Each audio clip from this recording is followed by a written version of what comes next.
Chapter 51. Xianxia subconsciously followed her primitive instincts. Her hands tightly held onto his shoulders, as if she wanted to merge into each other's flesh and blood. The two of them intimately snuggled together without any gap between them. Heavily pressing her against the cold wall, Xianxia couldn't help but gasp in pain. Wuxia lowered his head and kissed her lips, the tip of his tongue entering. At this moment, he couldn't help but sigh at the Creator's holiness and wisdom. The man he created was sexy and firm, while the woman was soft and charming. The perfect match between a man and a woman appeared at this moment. Wuxia tightly pinched her cheeks, as if to let her feel it. He purposely used force without any gentleness. He wanted her to wake up a bit. It would be best if she completely woke up, so that she could see who he was in front of her, and then see how he took her. He hated this woman, hated her frivolity. If he didn't appear in time, what would have happened in this room tonight?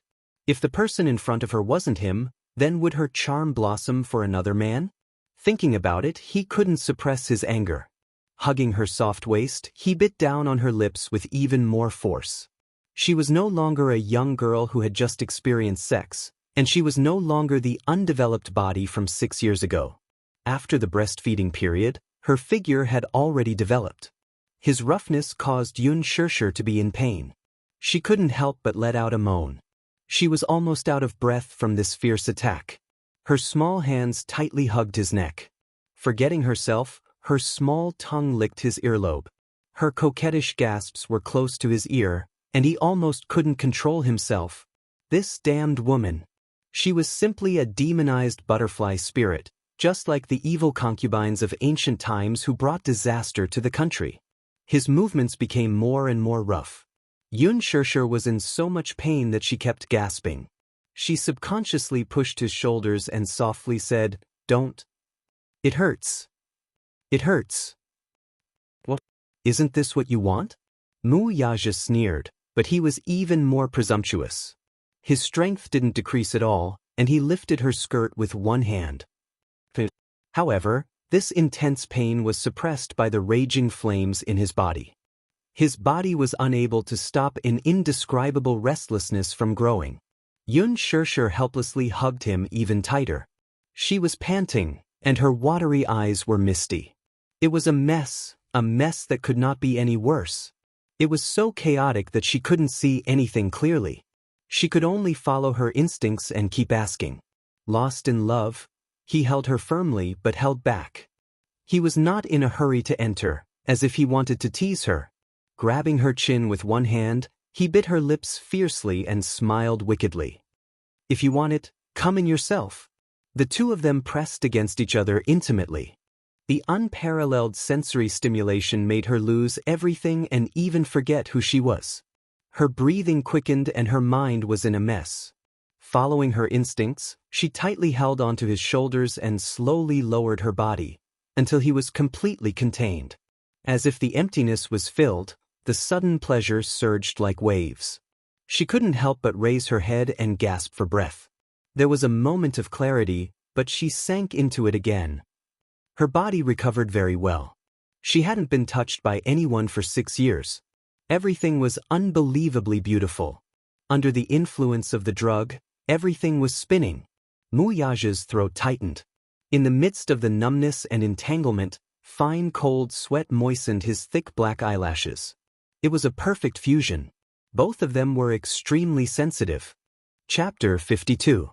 The two bodies were entangled together. Soon, both of them were drenched in sweat. Their bodies were already wet. That kind of suffocating feeling was as if the two of them were closely intertwined, as if they were going to blend into each other's bones and blood. It was as if it was extremely dazzling and carefree. Following that, there was an indescribable feeling of pleasure and passion. In the midst of passion, Xianxia climbed over his shoulders, grabbed his broad palm and intertwined her fingers with his. She then pulled his hand to her burning hot cheeks. His palm was a little rough and cold, but it gave her a great sense of relief. She was almost shivering when she pressed her lips against his cold, thin lips. The gentle and warm touch made his heart beat faster. Wuxia could not help but hold his breath. He was actually stunned by this intimate kiss between lovers. This time he did not avoid it. Instead, he pressed his lips tightly against hers and kissed her deeply. He closed his eyes and suddenly opened them again. His dark eyes stared at the woman who was as enchanting as a blooming flower for him. He suddenly hugged her and pressed her on the bed, occupying her to the greatest extent. Xianxia's breathing spilled out from her broken lips. In the end, after he fiercely thrust into her, the person under him trembled and held him tightly. It was as if a white light flashed in his mind. The two of them were finally forced to the dazzling clouds by this extreme wave. It had to be said that the passion-hunting powder's effect was really fierce. Wuxia pressed her down and wantonly wanted her for 3 more times. Only then did the effect of the drug dissipate. When he regained his senses from the lingering charm of passion, the sky was already bright. The person in his arms had dissipated the effect of the drug. She was so tired that she fell asleep. Her 2 arms were tightly wrapped around his waist. She was weak and helpless. Both of them were wet and sticky. Her half-wet hair was stuck to his chest, and there were some traces of itchiness. Looking at her body, there were ambiguous kiss marks all over her body, as well as the bruises left by him. Every mark was a testimony to the crazy battle that lasted the entire night. He must be crazy to do this. They had been engaged for 3 years and he had always had outstanding self-control. He had never even touched a woman, but he had lost control over this woman again and again. He was obviously conflicted because he never had any self-control when it came to this woman. More importantly, she was Xiao Yichen's biological mother. Wuxia lowered his eyes and his gaze fell on her petite figure. She was so thin and weak that it was pitiful. His large palm gently covered her face. Her face was not even as big as his palm. He wondered what kind of life she had been living for the past 6 years. What kind of life trajectory was it? Back then, that sky-high amount of remuneration was almost the lifetime income of an ordinary person. She should be able to live a complete life, right? However, she was even thinner than 6 years ago. Her face was pale and weak, and her waist was so delicate that it seemed as if he could grasp it with one hand.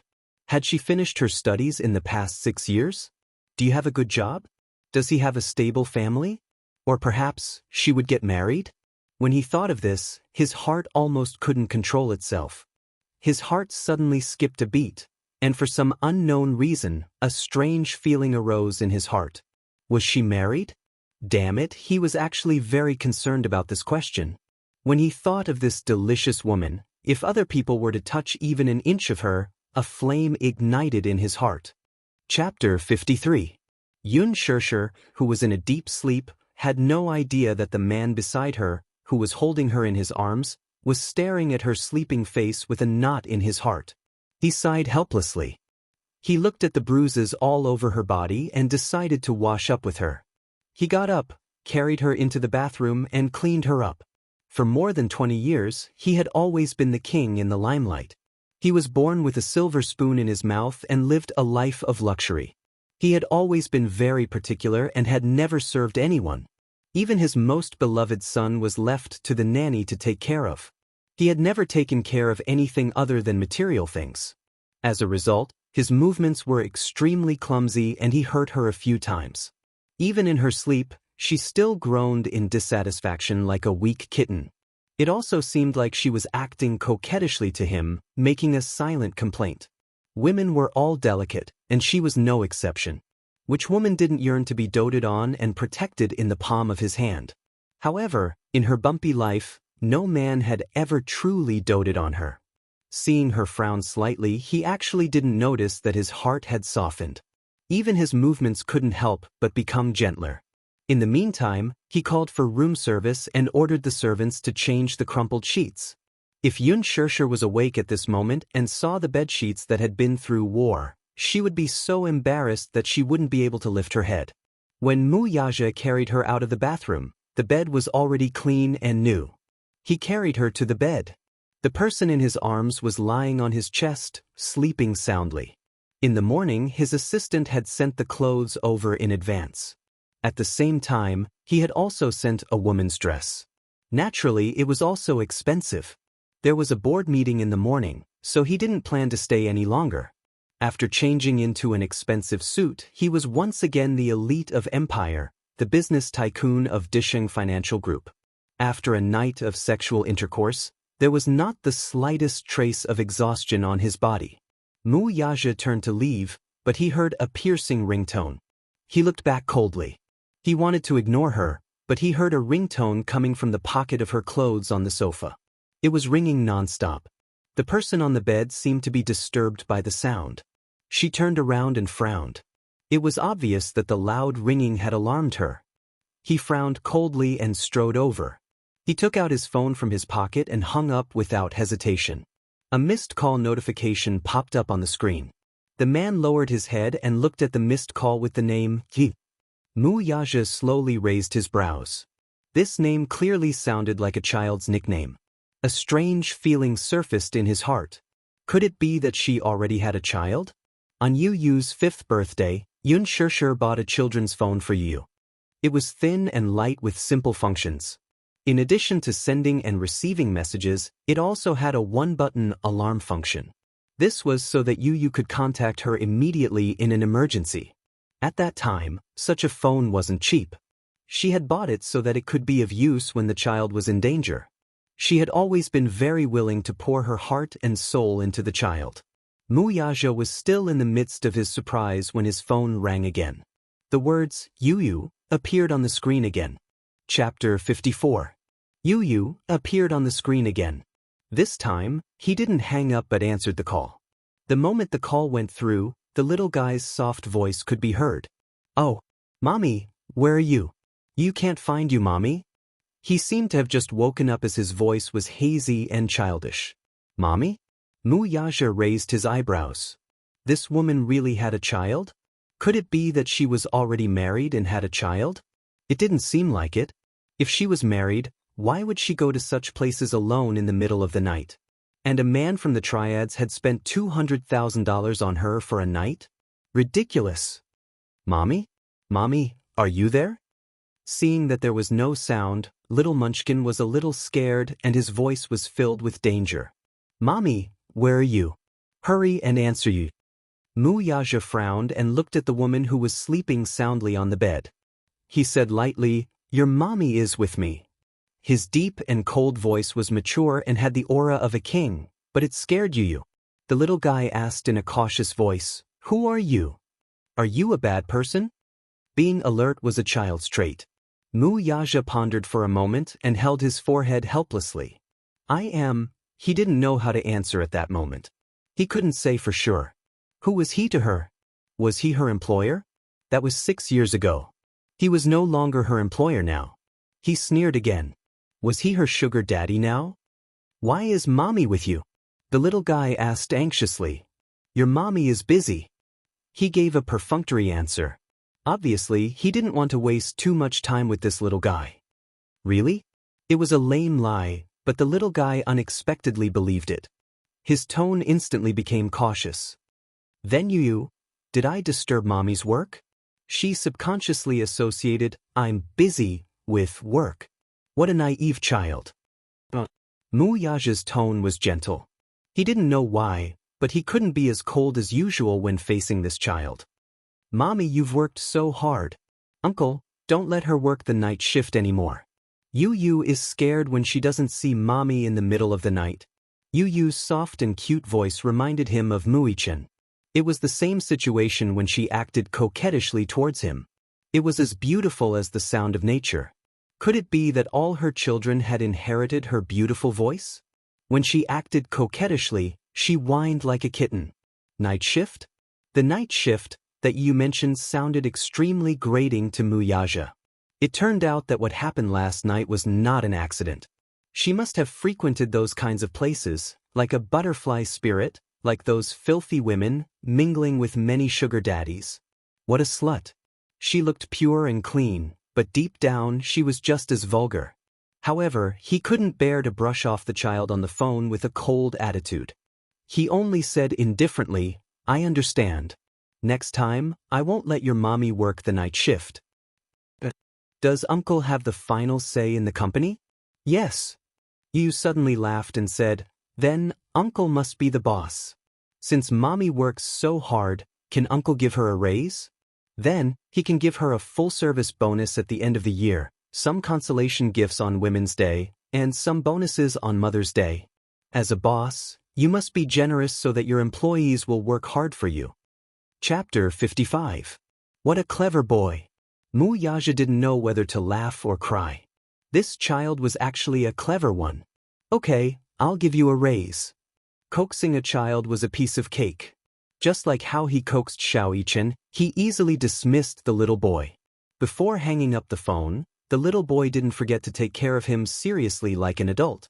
Uncle, please take care of mommy. Thank you. After hanging up the phone, Yu stared at the phone in his hand. His eyes suddenly darkened. Xianxia didn't return home the whole night, and the little boy didn't sleep well either. He couldn't see her in the morning, so he was worried. He lied to the teacher that he wasn't feeling well and asked for sick leave. The teacher happily agreed. In kindergarten, he didn't act like he did in front of Xianxia. He was almost a genius with high EQ and IQ. Even the teacher was extremely surprised. What was even more amazing was that this child was not only gifted, but also mature and steady at such a young age. Although he was no different from a 5-year-old child in front of Xianxia, he had no intention of hiding it in front of the teachers and students. While the other children were still struggling to count to 10, he had already solved advanced mathematics questions that even the top high school students couldn't solve. Although it was unbelievable and unbelievable, it was the truth. In fact, although he wasn't even 7 years old, he was already a member of Mensa International.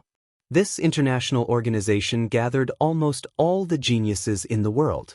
It was known as the world's top IQ club, and high IQ was the only requirement to join. In the organization, Yu was the youngest, but he had the highest IQ. There were even more shocking secrets hidden behind him. However, Yu usually didn't reveal his talents because mommy liked his warm and cute side. If possible, he wanted to be mommy's little god of warmth for the rest of his life. After hanging up the phone, he frowned. Obviously, he felt that this matter wasn't that simple. This man's identity was very suspicious. After hanging up the phone, Wuxia lowered his head and looked at the outdated phone. Without looking at it, he removed the card and threw it into the trash can. He turned around, opened the door, and left. What he didn't know was that he didn't return that night, and the Mu residence was brightly lit. For the whole night, Mu Wanru waited for Wuxia to come home. But this time, she waited until dawn, but he was nowhere to be seen. At this moment, Mu Wanru was sitting in the dining room. The atmosphere was heavy. She was so angry that she wanted to smash something. The servants behind her were all trembling with fear, afraid that they would be implicated. Wuxia's concept of time was very fixed. It was already dark. No matter how big the case was, he would still go home to handle it. Only because, every night, she would accompany Xianxia to have dinner, study with him, and do his homework. This was something that could not be changed. Last night, he missed the appointment for the first time. Xianxia sulked the entire night. He did not do his homework or eat dinner. He was already used to Wuxia's company. Now that he wasn't around, he wasn't in the mood. Even when he went to school in the morning, he was still sullen. As for Wuxia, even if they were never husband and wife, he would at least go home on time to accompany Xianxia. What was so important last night that it was even more important than accompanying Xianxia? Mu Wanru's heart was twisted. In a moment of anger, she threw the glass of milk beside her to the ground. The glass shattered and scratched a servant's face. Chapter 56. Young mistress, don't be angry. Young master must have something important to do. Something important? What could be so important that he didn't return home last night? Mu Wanru was so angry that she laughed instead, the veins on her face showing. She felt uneasy, so uneasy. It was as if something precious to her was going to be snatched away from her. Mu Wanru bit her lower lip as an unprecedented sense of uneasiness engulfed her. Alcohol was really an annoying thing, not to mention to people who were allergic to it. When Xianxia woke up, it was already 2 in the afternoon. She opened her sleepy eyes and saw the luxurious decoration in the luxurious suite. She was a little confused and didn't know why she was here. Then her mind was blank. After a night of sexual intercourse, Her mind was still in a confused state and she couldn't recognize the scene in front of her. The side effects of the drug made her memory of what happened last night unclear. She only vaguely remembered that after drinking that glass of wine, she was drunk and lost her mind. She had completely forgotten what happened after that.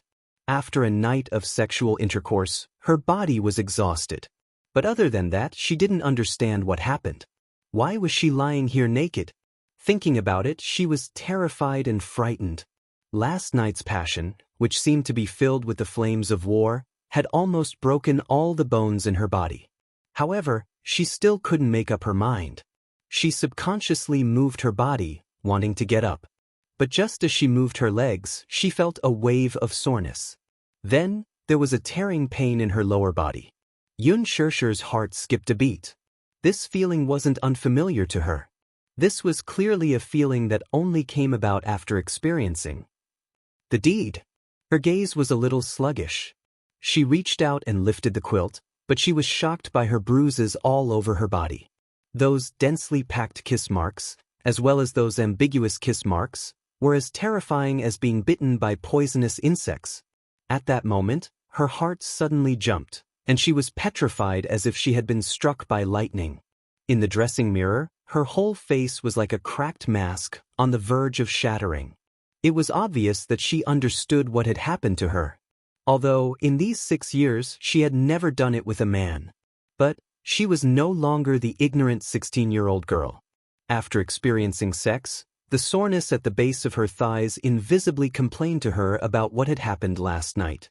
Xianxia held her forehead in frustration. She tried hard to recall what had happened last night, but her memory stopped at the moment when she was forced to drink. After that, her memory was blurry, and she couldn't recall anything. She only remembered the man who was called Brother Chang. Could it be him? God, what kind of trouble did she get herself into? Yun Na owed her money. Did she have to torture her just because she was Yun Na's sister? A wave of destructive despair hit her.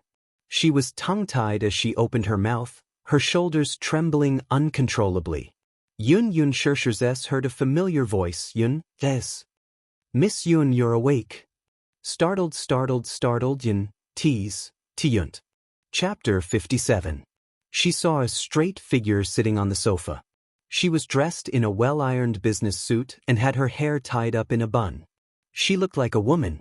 She was in a state of shock just now and didn't realize that there was a second person in the room. She narrowed her eyes, trying to see her face clearly. However, the room was too dark, so she couldn't see her face clearly. She had some impression of this voice, but she couldn't remember it clearly. She was stunned for a moment. You are.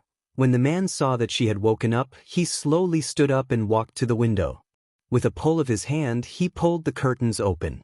With the sunlight shining in, the woman politely turned around. Xianxia finally saw her face clearly. So familiar, so familiar. She must have seen this woman before, but she couldn't remember. Secretary Li saw that she was still in a state of confusion and didn't care about her scrutinizing gaze. She took some warm water and a small pill from the table and handed it over respectfully. Miss Yun, please take your medicine. After what happened last night, Xianxia was much more cautious when strangers handed her things. She stared straight at her and didn't reach out to take it. Secretary Li seemed to understand her worries and smiled. Don't worry. This is the morning after pill. I'm sure Miss Yun doesn't want to have any problems. Please take the medicine. Xianxia took the medicine in a daze and drank it with warm water. The medicine went down her throat and into her stomach. She was so nervous that even her lips were trembling. Secretary Li swiftly brought her a new set of clothes, including a new set of underwear. All the measurements were just right, neither too big nor too small. Xianxia saw it and her cheeks burned. She grabbed her underwear and stared at her uncomfortably. The latter understood and left the room. Xianxia then started to put on her clothes.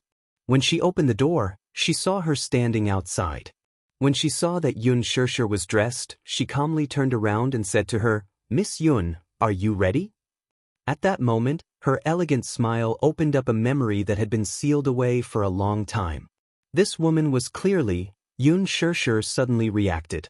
She pointed her finger stiffly at her and widened her eyes in disbelief. You are… Did this woman just feed her the contraceptive pill? How ironic.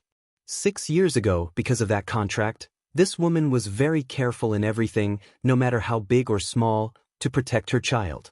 When they met again 6 years later, she didn't allow her to refuse and fed her contraceptive pills. She didn't respond to her surprise at all. She just smiled and said, "The president wants to see you." "I won't see him." She immediately refused. "I can't see him." "I won't." It was impossible for Xianxia to forget this woman. On the contrary, she remembered her deeply. Although she didn't recognize her at first glance, she still remembered the secretary who had accompanied her for 8 months during her long pregnancy 6 years ago. But for a moment, there were too many doubts and uneasiness in her heart. She didn't understand why the first person to appear in front of her in such a chaotic moment when she opened her eyes was her. Then what exactly happened last night? Was it related to that man? How could this be? That's impossible, but if it wasn't because of this, then what was it? Yu. Could it be that this man knew about Yu's existence, so he came to find her and asked her for Yu back? Chapter 58. Yu. Oh my God. She couldn't let anyone take it away from her. Xianxia suddenly realized that it was already afternoon. If Yu didn't see her when he woke up, wouldn't he be worried about her? She subconsciously wanted to touch her pocket, but then she realized that her clothes were no longer her old ones, and her phone was gone. She turned around and wanted to go to her room to find her phone to make a call, but she was stopped by her secretary. "Miss Yun, what are you? I'm going to find my phone." Xianxia didn't dare to mention Yu. She was only worried that Yu would be worried about her at home. Li Lan smiled and took out a brand new branded phone from her briefcase. She handed it over and said with a smile, "This is your new phone. The SIM card is also in it." The phone was the latest model from Apple. It had a big screen, a fast 4G network, and a fingerprint unlock. It was worth a few thousand yuan. Xianxia had always used functional phones that cost a few hundred yuan. She was never willing to buy a phone that cost a few thousand yuan. For me? She took it in a daze. She didn't understand why she was giving her a phone. Your phone is broken. This is a little gift from the CEO. Please accept it." She felt strange. How could a phone be broken? She didn't expect that Mu Yaja would throw it away when he saw that the phone was too outdated. Xianxia was a little nervous. She felt that the cold phone in her hand was a little hot.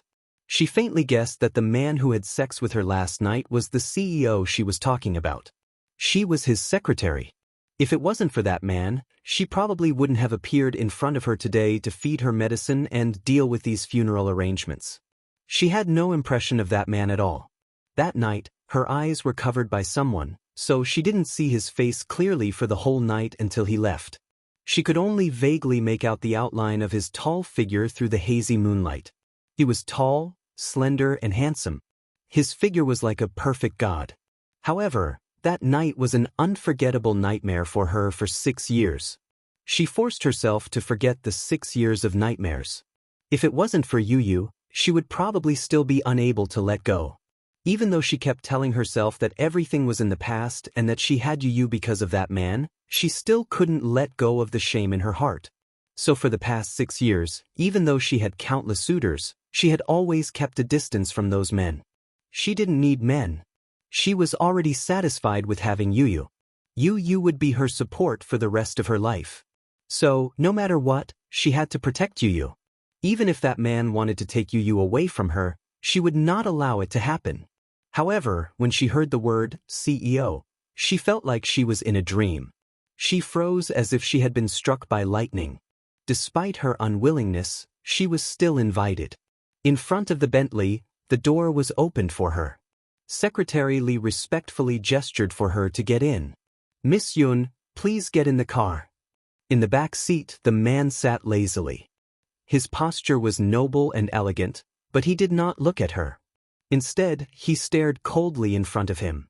His handsome side profile made him look reserved and cold, just like an arrogant emperor.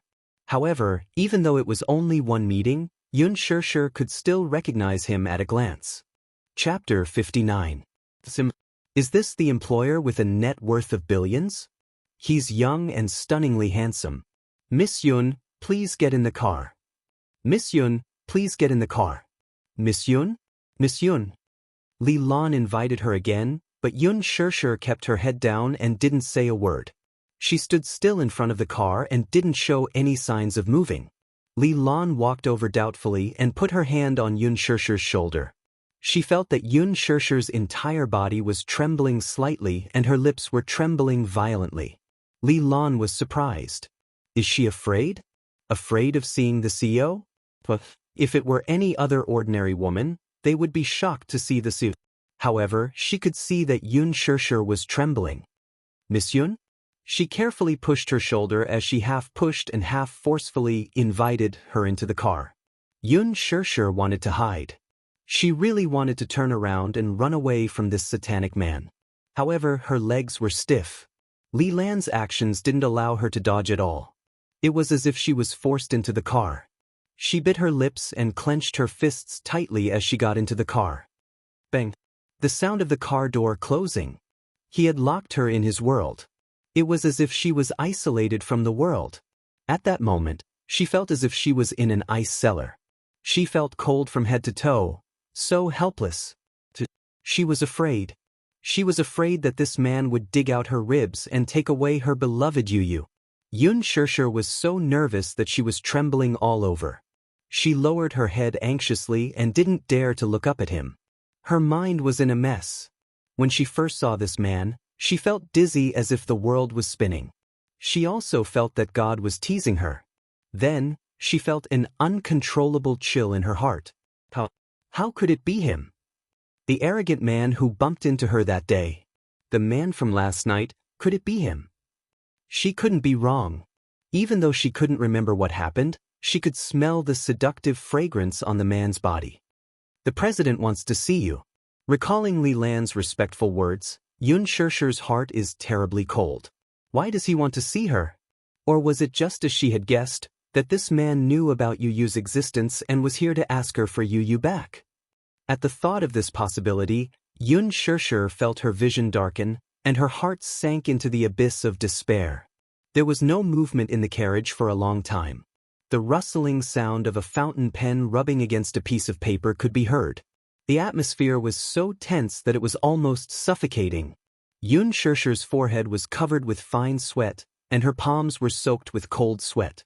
She opened her mouth, wanting to break the strange silence, but to her chagrin, she realized that she had such an intimate relationship with him, but she didn't even know this man's name, or even his surname. She closed her eyes tightly and opened her mouth in defeat. She said in an obscure voice, "President, Sir, you." Before she could finish speaking, she was forcefully pulled by him. Her vision turned upside down, and before she could understand what was happening, she was pulled onto his body, and in an extremely ambiguous position, she was tightly overlapped with him. Chapter 60. Yun Shishir sucked in a gasp of shock. She looked up in shock, only to meet his deep and dark eyes. The man smiled and reached out to clasp her chin, forcing her to meet his deep gaze. His enchanting and slender fingers caressed her slightly pale lips, and he heavily pressed his lips against hers, until she let out a painful gasp. He smiled again, the corners of his lips forming a sexy arc as his thin lips tugged upwards. He was wearing a well-ironed black shirt and a pair of slender trousers. The top two buttons of his shirt were slightly unbuttoned, faintly revealing the wild and beautiful curves of his muscles. He was tall and straight. Even in such a spacious space, it couldn't help but seem a little narrow. That innate imperial aura made the atmosphere in the entire car become oppressive. Yun Shishir looked at him evasively and suddenly felt that it was a little difficult to breathe. This was her employer from 6 years ago? Previously, because she had been blindfolded, she didn't have any impression of this man. But now that she saw him, he was younger than she had imagined. Moreover, he was shockingly handsome and had a heroic spirit. However, his bewitching eyes and deep smile made her feel even more uneasy. Wuxia studied the various emotions that surfaced on her face with great interest. Uneasiness, fear, shock, and surprise. She seemed to be shy, but more than that, she was afraid. However, it was precisely this kind of naive reaction that made people feel that she was so cute. It wasn't that kind of pretentious. This kind of cuteness, sometimes, could make men want to cherish her. Sometimes, it made people want to ruthlessly ravage, violate, or even conquer her, so that they could enjoy her aggrieved and coquettish expression.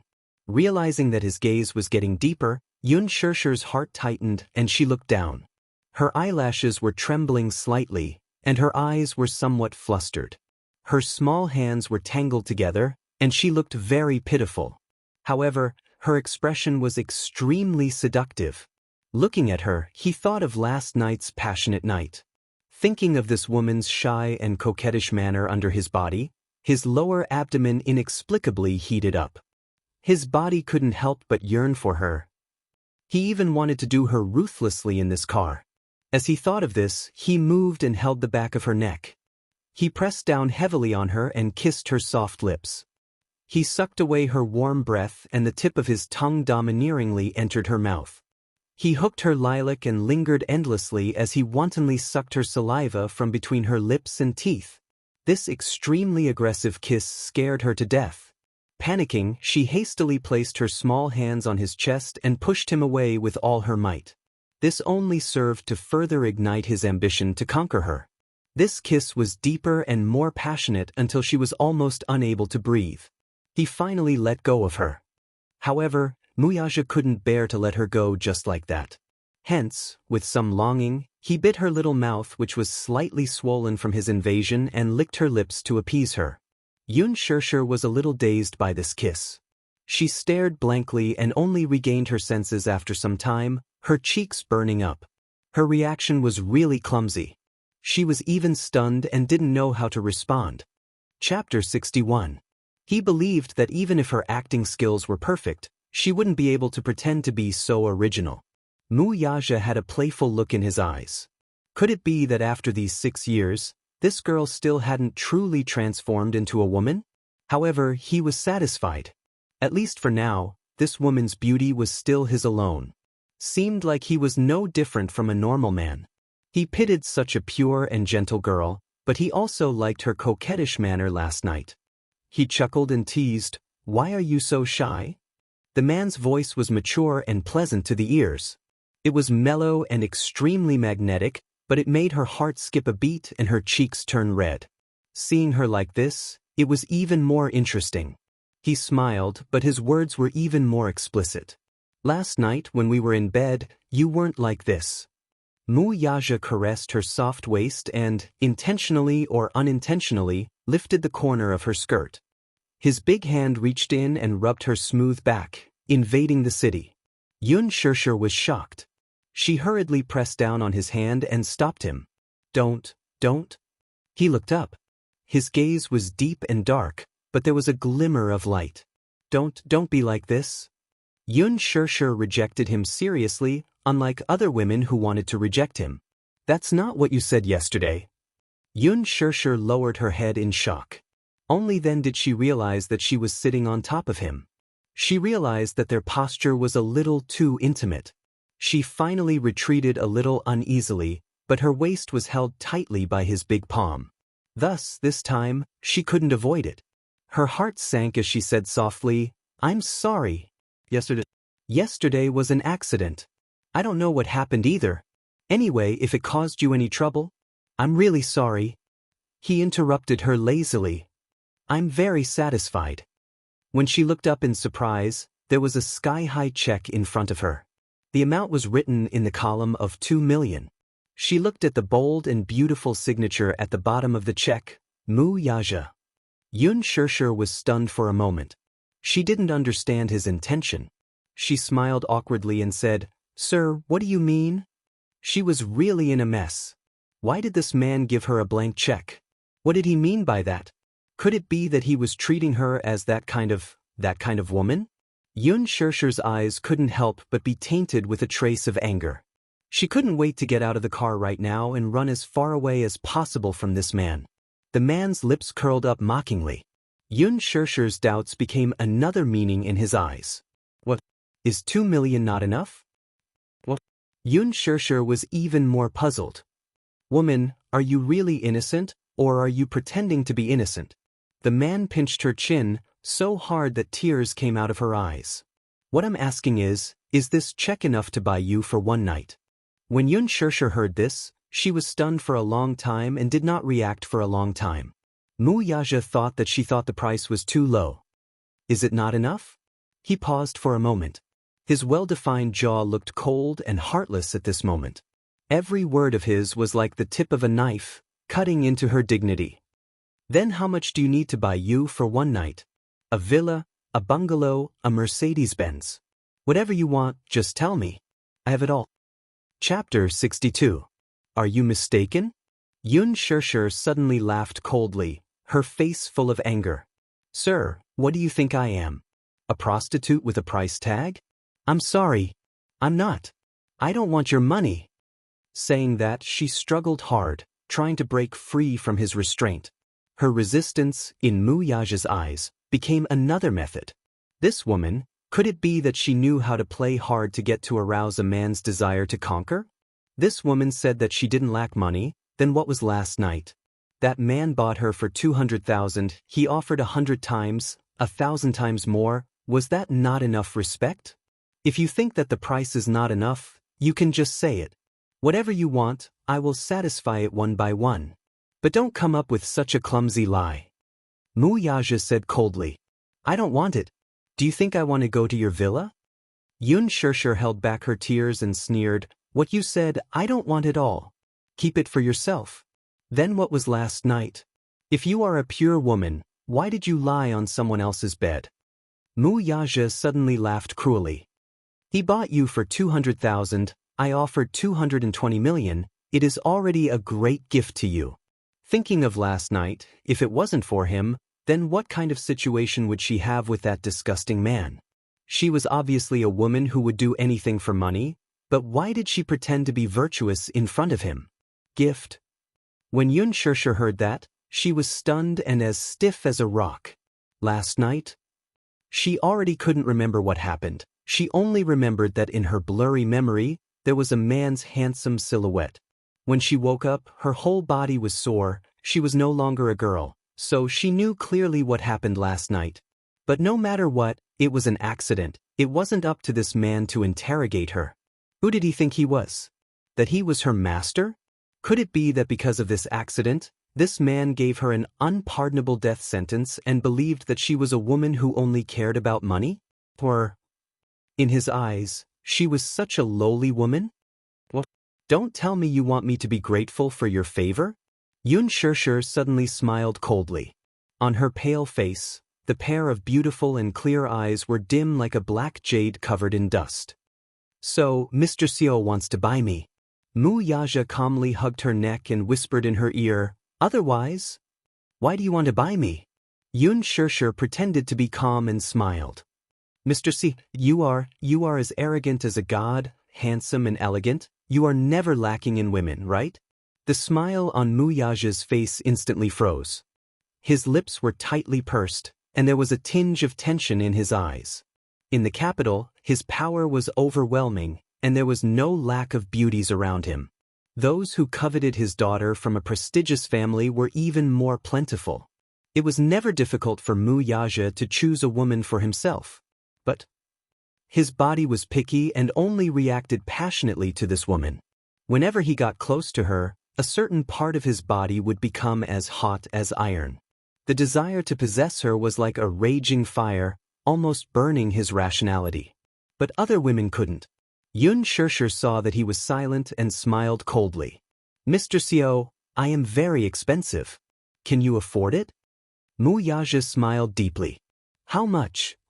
Chapter 63. 200 million. The moment she opened her mouth, it was a sky-high price. Wuxia smiled faintly.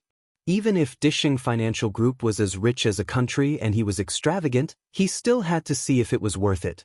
200 million. Can you afford it?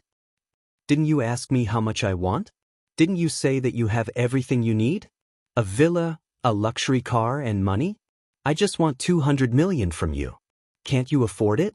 Xianxia smiled, picked up a corner of the check, and tore it into pieces right in front of him. You're just so.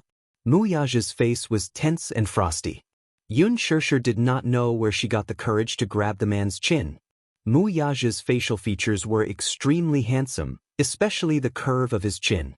She looked straight at him and suddenly sneered.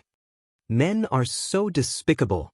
You're guarding your heart, but you want to spend money to buy a woman.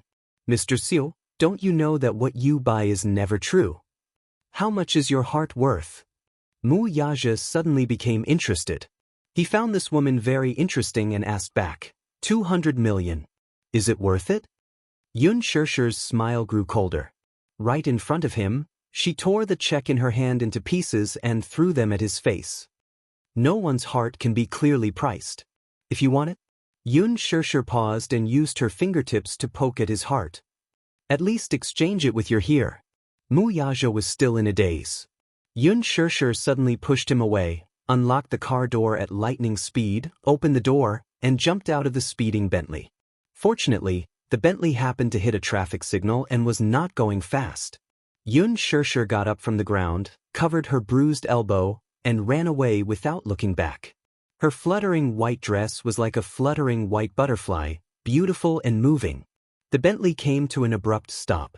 The secretary, who was sitting in the front passenger seat, was stunned when she saw the girl jump out of the car. Her heart was already filled with shock. In the capital, Chairman Mu had always beckoned with his finger. No matter if it was a young model, a diva, or a young lady from a prestigious family, they would always be overwhelmed by his favor. However, the Xiu had always been cold and had never taken a fancy to any woman.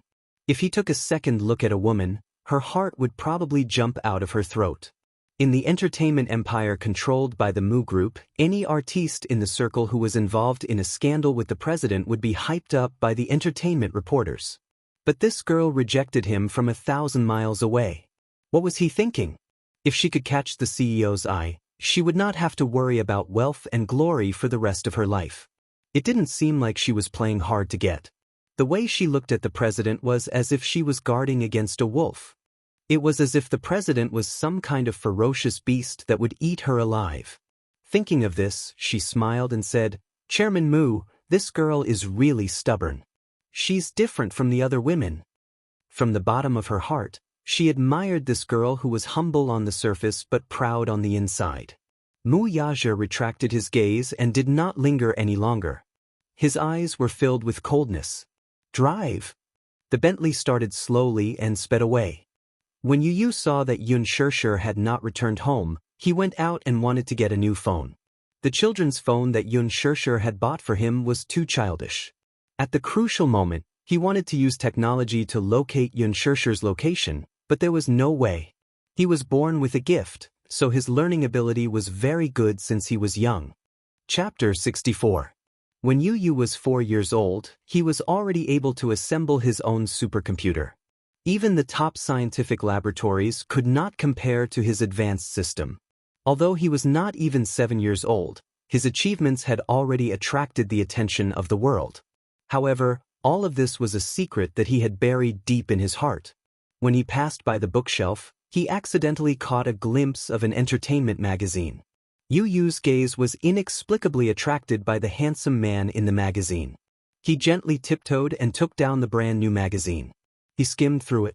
The title was Mysterious Woman Hooks Up with Mu's Crown Prince, Has a Secret Rendezvous in the Middle of the Night, Suspected Secret Relationship Exposed. The cover of the magazine was a candid shot of a handsome man and a slender girl with a blurry figure at the entrance of a hotel. The mysterious woman was none other than Lu Yuxi, who was now known as the new starlet. Lu Yuxi rose to fame because of her scandal with Heavenly King Gu Xingzi. At that time, her scandal with him was unparalleled and it was on the front page of the 3 major entertainment media.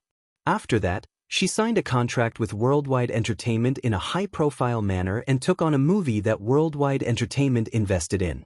She became famous overnight as the female lead in the movie and was known as the Goddess of Huanyu. The public speculated that Worldwide Entertainment was willing to promote her because she had an ambiguous relationship with the person in charge behind Worldwide Entertainment, and this person was Mu Yaja. As for how the magazine was able to capture this picture, it was probably mostly due to luck. They had always wanted to gossip about Lu Yuxi's mysterious private background, but they had inadvertently captured this ambiguous picture. Mu Yaxia had never been involved in any scandals before, so it was rarely published in the newspapers. It was precisely because of the influence and prominent status of the Mu Corporation, coupled with the fact that he had always been mysterious, that most of the news about him was just groundless speculation. Moreover, if any newspaper or magazine dared to publish a scandal about him, they would probably receive a negotiation call from the Mu Corporation the next day. However, what attracted Yu Yu's attention was not the title, but the man in the photo. His facial features, eyebrows, eyes, and even his demeanor were 80% similar to his own. It was as if they were cast from the same mold. Oh, Yu Yu widened his eyes in disbelief. He looked at the cover of the magazine and subconsciously touched his little face. There was a strange and suspicious look in the depths of his eyes. The same deep and captivating eyes, the same exquisite and straight nose, and even the same thin lips. Yu's mind was in a mess. Damn it. Similar, too similar. It was as if they were carved from the same mold. He and this man were simply copying and pasting. With many doubts in his mind, Yu left the bookstore and bought the magazine. As he walked down the street, he lowered his head in thought. Suddenly, a Bentley drove by. The old man sitting at the back of the car leaned on his cane and leaned back with a solemn expression. However, when he inadvertently cast his gaze out of the window, he caught a glimpse of an extremely familiar figure. "Stop!"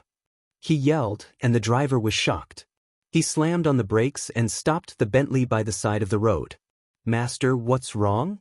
The old man sat quietly and looked out of the window. His gaze was like an eagle's. Chapter 65. He watched as the child slowly walked past the car. Little Munchkin's handsome side profile, deep facial features, and the way he looked deep in thought. The elegant curve of his lips and his refined temperament were exactly the same as Mu Yajia's when he was young. He was even carved from the same mold as Xiao Yichen. If it weren't for the different temperament between his eyebrows and Xiao Yichen's, elegant, deep, mature, and steady, he even thought that this child was Xiao Yichen. He was slightly surprised. This child's appearance was so similar to Mu Yajia's. He was about 6 or 7 years old, and he could tell that he came from an ordinary family. How could there be such a coincidence? A gentle breeze blew past, and the child's silky hair brushed past his face. He raised his head slightly and took a closer look. This was definitely not a coincidence. The old man reached out to open the car door. When the chauffeur saw this, he hurriedly got out of the car and walked over to help him. However, the old man pushed him away and walked quickly toward the child with his cane. The chauffeur hurriedly followed. Old Master's health wasn't good, and he had to go to the hospital regularly every month. Before leaving, young Madam had repeatedly told him to take good care of Old Master. He couldn't let anything go wrong. Yu Yu walked at a steady pace, but he gradually distanced himself from the old man. The old man pointed at him, and the chauffeur hurriedly strode forward. He grabbed Yu Yu's sleeve and stopped him. "Stop right there." Yu Yu was blocked by an unfamiliar man. He didn't know what was going on and stopped in his tracks. However, due to his good upbringing, he smiled elegantly. "Uncle, what's the matter?" An old man's voice came from behind him. "Child, turn around and let me take a look at you." When Yu Yu heard this, he casually turned around and smiled at the old man. He was very cultured and knew how to be polite and respect the old man. The old man looked to be in his 60s. Although he didn't look very energetic and was a little thin, his gaze was sharp. Although there was no expression on his face, he exuded a dignified aura without being angry. His entire person exuded an extremely dignified and intimidating aura. It was obvious that he was a man who had experienced the wind and rain. With one look, one could tell that he was a big shot when he was young. Sizing up the child at such a close distance, it was simply unbelievable. This child was already so big. Could it be that he was Mu Yajia's illegitimate child? How was this possible? Aja had always been heartless to women. How could he have such a big child with another woman behind his back? She looked like she was carved out of the same mold as Xiao Yichen. Unbelievable. "Child, what's your name?" Yu Yu smiled elegantly. He did not know why, But he did not like this old man staring at him. His thin lips curled up slightly. Although he was smiling, his eyes were cold and distant. "Grandpa, before my mommy left, she told me not to talk to strangers." The old man was shocked. This child's eyes and tone were shockingly mature and steady. His boldness and demeanor did not resemble that of a 6 or 7-year-old child. He was just like Wuxia when he was 9 years old. He was smart, deep, and mature. His deep gaze was extremely similar. "Who's your mommy? Tell me." "Who my mommy is has nothing to do with you." After he finished speaking, he curled his lips into a smile and turned to leave. However, the chauffeur stopped him again. The chauffeur was a martial arts practitioner. He did not know his limits and hurt him. The smile on Yu Yu's face immediately turned cold. Chapter 66. He lowered his eyes and glanced at the arm in front of him. The corners of his lips curled up and his thick eyelashes drooped down, perfectly concealing the playfulness in his eyes. "Grandpa, are these the subordinates you've trained?" Yu Yu glanced coldly at the chauffeur beside him and said calmly, "Aren't you afraid of losing your cool by letting your subordinate make things difficult for a child?" The old man stared at him for a long while before turning his head and waving his hand. "Hi, don't be rude." The chauffeur immediately understood and retracted his arm. Yu Yu straightened his sleeves that were crumpled by the chauffeur and turned to leave.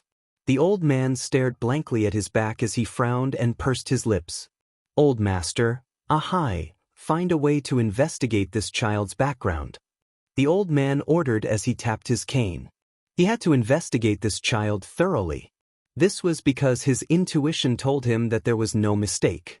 This child was definitely the blood of the Mu family. When he reached home, Yu Yu put down his school bag and put on his teddy bear apron. He moved a small stool over and started to get busy in the kitchen. He cooked, washed the vegetables, turned on the stove, and fried the wok. Little Munchkin stepped on the stool and held a large spoon in his hand. In less than an hour, a meal that was comparable to a 5-star restaurant was served on the table. He looked at the time and saw that it was not time to get off work yet. He took his clothes to the balcony and washed them, but Xianxia was still nowhere to be seen. Little Munchkin raised his eyebrows and took out a magazine from his school bag. He flipped through it page by page and looked at the photos. He frowned and pondered for a moment. Suddenly, he took out his phone from his pocket and dialed a number. Then, he took out a voice changer. This was a gadget that he had assembled himself. He had set up the voice of an adult man and stuck it next to the phone's microphone.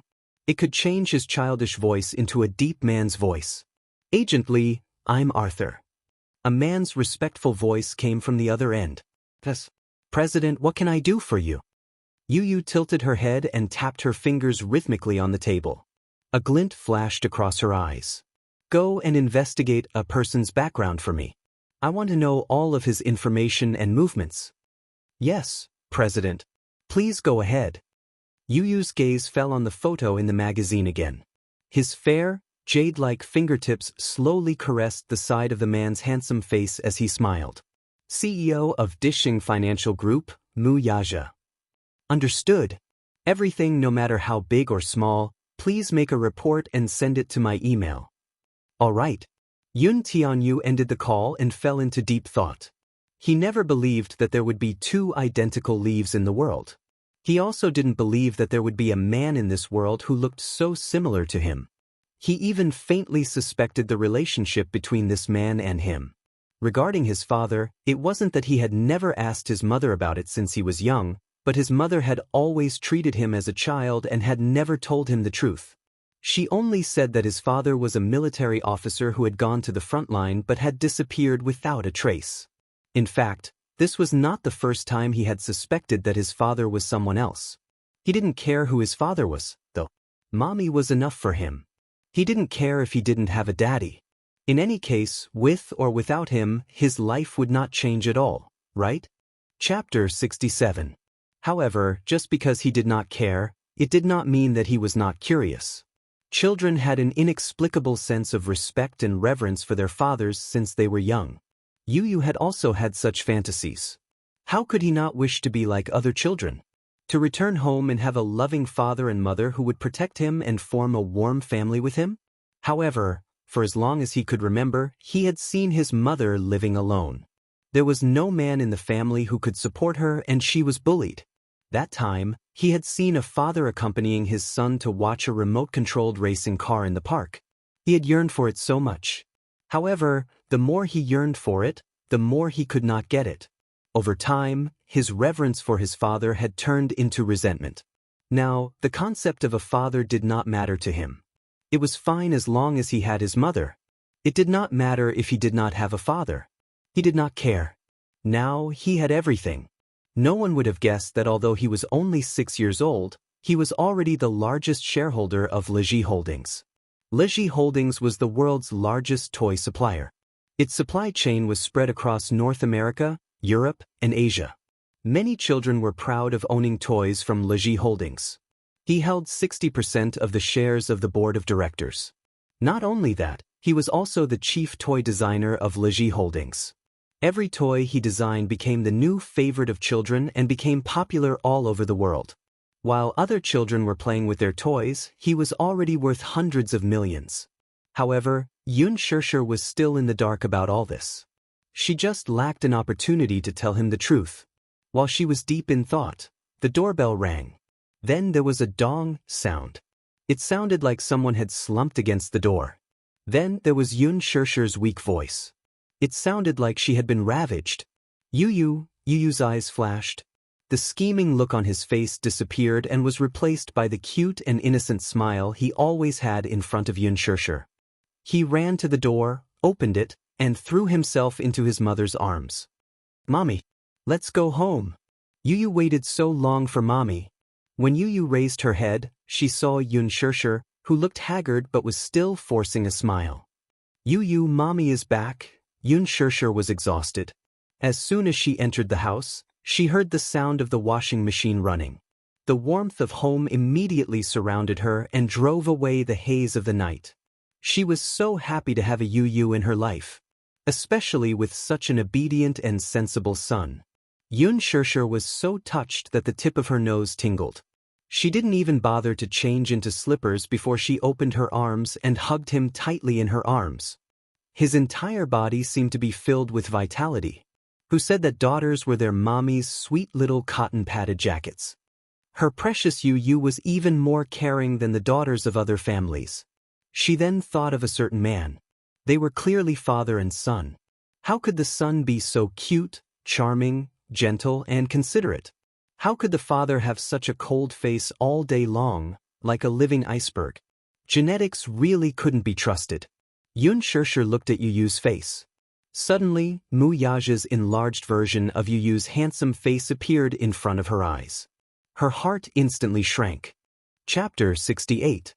Yu couldn't help but worry when he sensed that she was sensitive to her emotions. "Mommy, what's wrong with you?" "Nothing. Don't worry. Mommy will protect you well and won't let anyone take you away from Mommy." Yu was stunned. He frowned slightly and a thoughtful look flashed across his eyes. However, it disappeared quickly and he regained his gentle smile. "Mommy, what are you saying? Yu has always been Mommy's baby. You will always be Mommy's baby." Xianxia was touched and comforted when she heard that. She didn't dote on her precious son for nothing.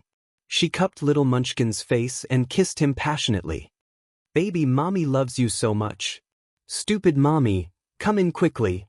The cold wind was blowing gently outside the window. Seeing that Xia's nose was red from the cold, Yu couldn't help but give her a sideways glance. He immediately went in to prepare slippers for her. Xianxia entered the house and threw her bag on the sofa. However, she caught a glimpse of the magazine on the table. In that instant, she saw the cold-looking man on the cover and her face turned pale instantly. "Yu, what's on the table?" "It's just an entertainment magazine that I bought casually." Yu smiled and walked to the table calmly. He kept the magazine in his bag calmly. Xianxia heaved a sigh of relief. "Yu, don't buy such rubbish entertainment magazines in the future. You can't imagine how the adult world is like." Yu couldn't help but laugh when he heard that. He didn't even bother to roll his eyes. Although he was young, he was no less experienced than his mother. He knew better than Xianxia how dirty the adult world was. Yu set the table for her, scooped a bowl of rice for her, and placed her favorite dishes in front of her. His service was top-notch. No matter how big or small, he took good care of her. Xianxia enjoyed her precious son's service with a clear conscience. Her heart was so full of satisfaction and happiness that it was about to overflow. "Stupid mommy, hurry and eat." Xianxia picked up the bowl and wolfed down the food. Yu glanced at her coldly with a look of disdain. Her table manners would scare a group of people away. She was usually quiet and demure when she socialized and compared it to what she was doing now. "Mommy, be more demure. You have to be more reserved when you eat. You have to eat your food." Xianxia, however, did not think much of it. This was their home. Why should they be so reserved? "Don't worry, we're not so much." Yu learned how to cook when he was 4 years old. He was a good learner and could make delicious dishes just by looking at a recipe. Until now, he could easily cook French, Western, and Chinese dishes. His cooking skills were comparable to those of a star-rated chef. Xianxia always ate what he cooked. Sometimes, when she went to the restaurant, she felt that the food made by the chef was tasteless. This made her even more worried. She could not live without Yu. In a way, she was a successful mother for being able to raise such a son. In another way, she was a mother but did not do any housework at home. Her son, on the other hand, was proficient in all aspects of housework. She was really a failure of a mother. However, Yu did not eat. He just looked at Xianxia quietly. Suddenly, he crossed his arms and supported his chin lazily. He smiled and looked at her. "Mommy, Yu, can I ask you a small question?" Xianxia did not think much of it and ate a mouthful of rice. What's the question?" Yu smiled. "Who is my daddy?" Chapter 69. Before she could finish her question, Xianxia choked on a mouthful of rice, and her face flushed red. Yu smiled elegantly. He nonchalantly scooped a bowl of soup for her and thoughtfully patted her back. Xianxia hurriedly drank 2 to 3 mouthfuls before she could swallow it down. She then looked at Yu with a look that said, "Do you know something?" Why did he suddenly ask this question? Could it be that the child's sharp senses had detected something? Yu could see the panic and helplessness in her eyes at one glance. He then gave her an innocent smile that said, "I don't know anything." Xianxia smacked her forehead. Yu had asked her this question when he was very young. At the crucial moment, she casually made up a lie to dodge his question. Hence, after so long, she could not remember what she had answered back then. If her answer was different from back then, and Yu remembered it, would it not be contradictory? After hesitating for a moment, Xianxia decisively changed the topic. "Hey, baby, come over and massage mommy's shoulders. My back is aching after a long day of work." As soon as she said that, she saw Yu giving her a disdainful look. Xianxia broke out in cold sweat. "Yu, what's with that look?" She felt guilty for staring at him like that. Yu sighed. "I really don't know what to do with mommy." He got up and sat beside Xianxia, massaging her shoulders with his little fists. Yunlan secretly heaved a sigh of relief. She had finally gotten away with it. Little did she know that the little boy, who was behind her, was looking at her guiltily. Yun Tianyu carefully observed her expression. Seeing her doubtful look, he slowly said, "I called you this morning, but why was it an uncle who picked up?" "What?" Xianxia was stunned. Could it be that man? Who is that uncle? Yu's childish voice made her extremely nervous. Xianxia cautiously asked, "Did that uncle say anything else? Did he ask for your name?" Even if uncle asked, Yu wouldn't tell him. Yu pouted.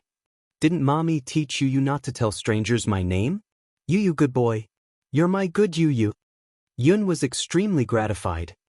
Yu even asked uncle to give mommy a raise. Yu innocently and romantically tilted his head, revealing his pearly white teeth with a smile. Xianxia's eyes welled up as her voice became slightly hoarse. You will never leave mommy, right?" Yu immediately replied, You will never leave mommy." Why did mommy ask such a question? Xianxia took a deep breath and carefully asked, "If one day, your biological father wants to take you away, no. You use mommy's Yu Yu. Yu Yu only loves mommy. The little guy's adorable confession almost made Yun Shirshir burst into tears. She hugged the little guy tightly, and the uneasiness in her heart instantly dissipated. No one could snatch her Yu Yu away. No one could snatch him away in this lifetime. Yun Shirshir said apologetically, Yu, no matter what, mommy will never leave you alone at home again. Yu was hugged so tightly that his little face turned red. However, his two little hands kept patting her shoulders as if to comfort her. Chapter 70. Yun Shirshir paused and said half-heartedly, When I was eating, I accidentally bit it. As soon as she finished speaking, she saw Yu looking at her with an extremely helpless expression. Mommy, how did you eat? How could you bite such a small part? Please use your brain when you're lying, okay? Did she really think that he was a 6-year-old child? Although he was really only 6 years old. Yun Shirshir felt awkward when the child saw through her lie, but she still coaxed him. It was really a bite. Although she didn't bite it herself. However, Yu was just as sensitive as his father. He narrowed his eyes and asked, Who bit you? Yun Shirshir felt a headache coming on at the thought of that man. Genetics was a wonderful thing. At this moment, the father and son were so similar. She laughed dryly and said, Mommy accidentally bit it. Seeing that she didn't want to talk about it, Yu didn't force her to explain it to him. He only pursed his lips and said, Mommy, if anyone bullies you, just tell Yu. Yu will protect Mommy. Yun Shirshir could not help but laugh. This child was clearly only 6 years old, but sometimes he gave her the illusion that he was more mature than she was. It was as if his mind was more mature than hers. He was calm and composed. However, she didn't think much of it. She just thought that Yu was worried about her. Touched, she kissed his forehead and hugged him. Yu smiled warmly, but his heart was throbbing with pain. Mommy was still so young. At this age, she should be enjoying the beauty of youth, but she had to face the burden of maturity at such a young age. For him, she studied and worked while raising him. She had tasted the taste of hardship at a young age. When she was breastfeeding, she couldn't bear to leave anything good for him. Life was slow, and she was so tired that her body almost collapsed. There were many times when he couldn't help but want to tell her that he could take care of the whole family and protect her now. However, he was a little worried. He was worried that if Mommy saw him like this, would she be able to accept it? Would she not look at him like he was a monster? This morning, he flipped through the bills for the past few months and saw a string of shocking numbers on the bills. With just a glance, he couldn't help but be shocked. The place they rented was an apartment near the school district in the city center. The environment was elegant, and most importantly, it was safe. Not to mention the shockingly high rent for the time being, just the monthly property management fees and utilities were shockingly expensive. That was not all. She had always wanted to give Yu the best environment to study and the best space to grow. Therefore, she had always given him the best food and clothing. This was also a huge expense. After deducting this from her monthly salary, there was very little left. In the past, her monthly salary of 20,000 yuan was tempting, but in reality, it disappeared like water once it was in her hands. Mommy, don't work so hard in the future. Yu's heart ached when she saw this. If Yu doesn't go to an aristocratic kindergarten or an extracurricular class, life won't be so difficult. Yu's gaze softened as she spoke. But last time, I heard from Auntie Xiao Shui that acting used to be Mommy's dream. If Mommy still has dreams, Yu will definitely support Mommy. But don't frown every day. Yu's heart will ache for you.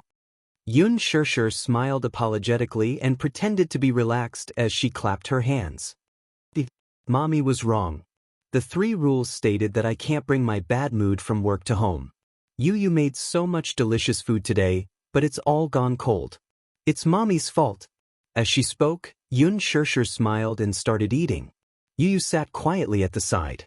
Her eyes were like crescents, and they seemed to be filled with a circle of fragmented moonlight. Yun Shirshir had always been strong in the face of setbacks, so she quickly erased all the unpleasant scenes from her memory. Chapter 71. In the afternoon, Yun Na received the invitation that she had been dreaming of. However, she received a warning call from Li Dongqiang. When she picked up the call, She heard a furious interrogation from the other end of the phone. Yana, you wretched wretch. Do you King know who you've offended?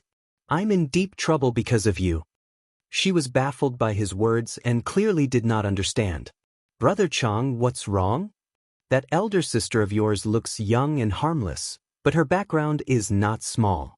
I can't even touch a strand of her hair, can I? Yesterday, I just wanted to play with her. I didn't even touch a finger of hers, but I almost lost an arm. I didn't expect her to have a sugar daddy. She caused me to offend the most important person in the capital. She almost killed me. Yun Na was a little confused. Brother Chang, what do you mean? Why can't I understand? You still don't understand? The man on the other side was furious as he shouted at her. Then I'll make it clear to you. Your sister has a sugar daddy behind her. As for who the sugar daddy is and what his identity is, it's not something a commoner like you has the right to ask. Yun Na was shocked when she heard that, but she smiled and said, Brother Chang, are you kidding? My sister is also a commoner. How could she have a sugar daddy? She also has a child from a previous marriage. I don't know which bastard she had with outside. How could a woman like her have a sugar daddy? You must be kidding. Yun Na's face was full of disgust when she thought of Yun Shirshir. Wasn't she just a pair of used shoes? Was Brother Chang joking with her? Ha, do you think she's you? Your sister's trash is the type of woman that many big bosses like. Let's not talk about it anymore. You owe me 200,000 this time, and you have to give it to me with interest. If you don't pay it back in 2 days, I'll go to your door and collect the debt. With that, he hung up the phone fiercely. Don't, Brother Chang, Yun Na was stunned. It was obvious that she had not recovered from her shock. At night, Yun Shirshir brought Yu back to the Yun family. Just now, when she passed by Yun Na after entering the house, Yun Na saw her and got angry, so she bumped into her hard. Yun Shirshir almost fell to the ground. She clenched her fists and turned around. Her eyes were cold, and she was no longer as patient as before. Yun Na glared hatefully at her and said in disdain, You blind b***ish. Unexpectedly, "Pah!" Yun Shirshir sneered as she slapped the other's face with a crisp and forceful slap. Yun Na stared at her blankly. She actually hit her. In a moment of anger, she angrily said, How dare you hit me? Yun Shirshir paused and calmly turned around. Her face was neither cold nor hot. Look at you, who else am I supposed to hit if not you? Li Yan was shocked. She couldn't believe that Yun Shirshir, who had always been weak and timid, dared to disobey her. Despicable wretch, are you trying to rebel? Are you looking down on me when my dad isn't home? The prerequisite is that you're a human. Yun Shirshir curled her lips and retorted curtly. Yun Na was furious and raised her hand high to slap her. I'll kill you. Pa! The slap landed on her face. Fortunately, Yun Shirshir dodged in time, so it didn't hurt or itch. Yun Shirshir sneered. Turning around, she grabbed the woman's collar and pushed her against the wall. Her palm landed on the woman's face. Chapter 72. She returned the slap tenfold. He did not hold back at all. Yun Na was caught off guard and took the full brunt of the blow. Yun Shirshir did not intend to let her off just like that. She slapped her again. She had obsessive-compulsive disorder and had to be symmetrical on both sides. Now, both sides of her cheeks were clearly imprinted with 5 fingerprints. Her beautiful face was somewhat ruined. Yun Na flew into a rage out of humiliation. She was proud of her beautiful face and usually protected it well. Now that Yun Shirshir had actually hurt her face, she simply wanted to strangle this teeth to death. She rushed forward to wrestle with her, but Yun Shirshir grabbed her wrist and twisted it in the opposite direction. Yun Na cried out in pain and tried to grab her hair. What are you all doing? An angry roar came from the door. Yun Yecheng stood at the door and looked at the chaotic scene in the living room. His eyes were red with anger. Stop it, all of you. Are all of you rebelling? Dead. When Yun Shirshir saw him return, she immediately concealed the originally cold expression on her face without a trace. In the blink of an eye, an aggrieved expression appeared on her face. Yun Na is too much. As she spoke, She even sobbed a few times as if she had suffered a great grievance. Yun Na was dumbfounded. With Yun Shishir's character in the past, she would swallow her teeth and never complain to Yun Tianho, no matter how aggrieved she was. Now, she had learned to pretend to be innocent? Yun Na was flustered. Her face was still burning.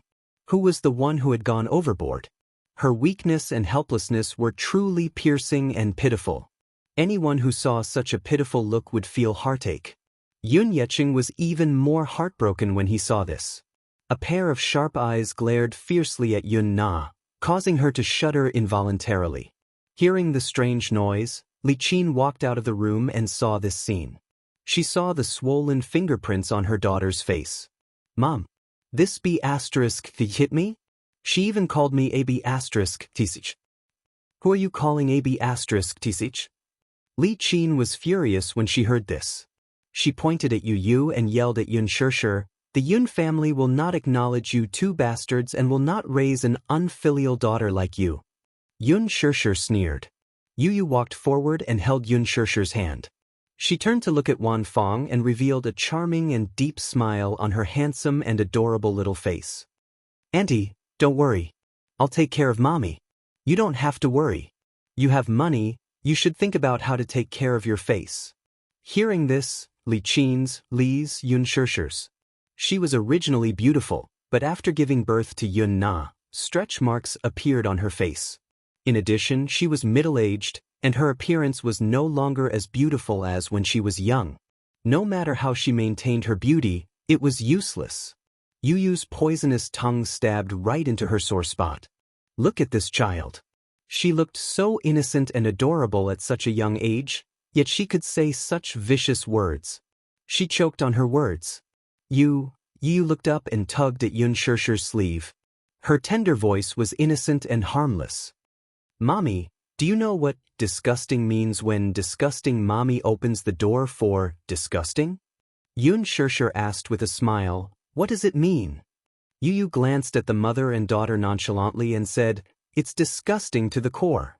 Hearing this, Li Qin realized that the child was mocking her.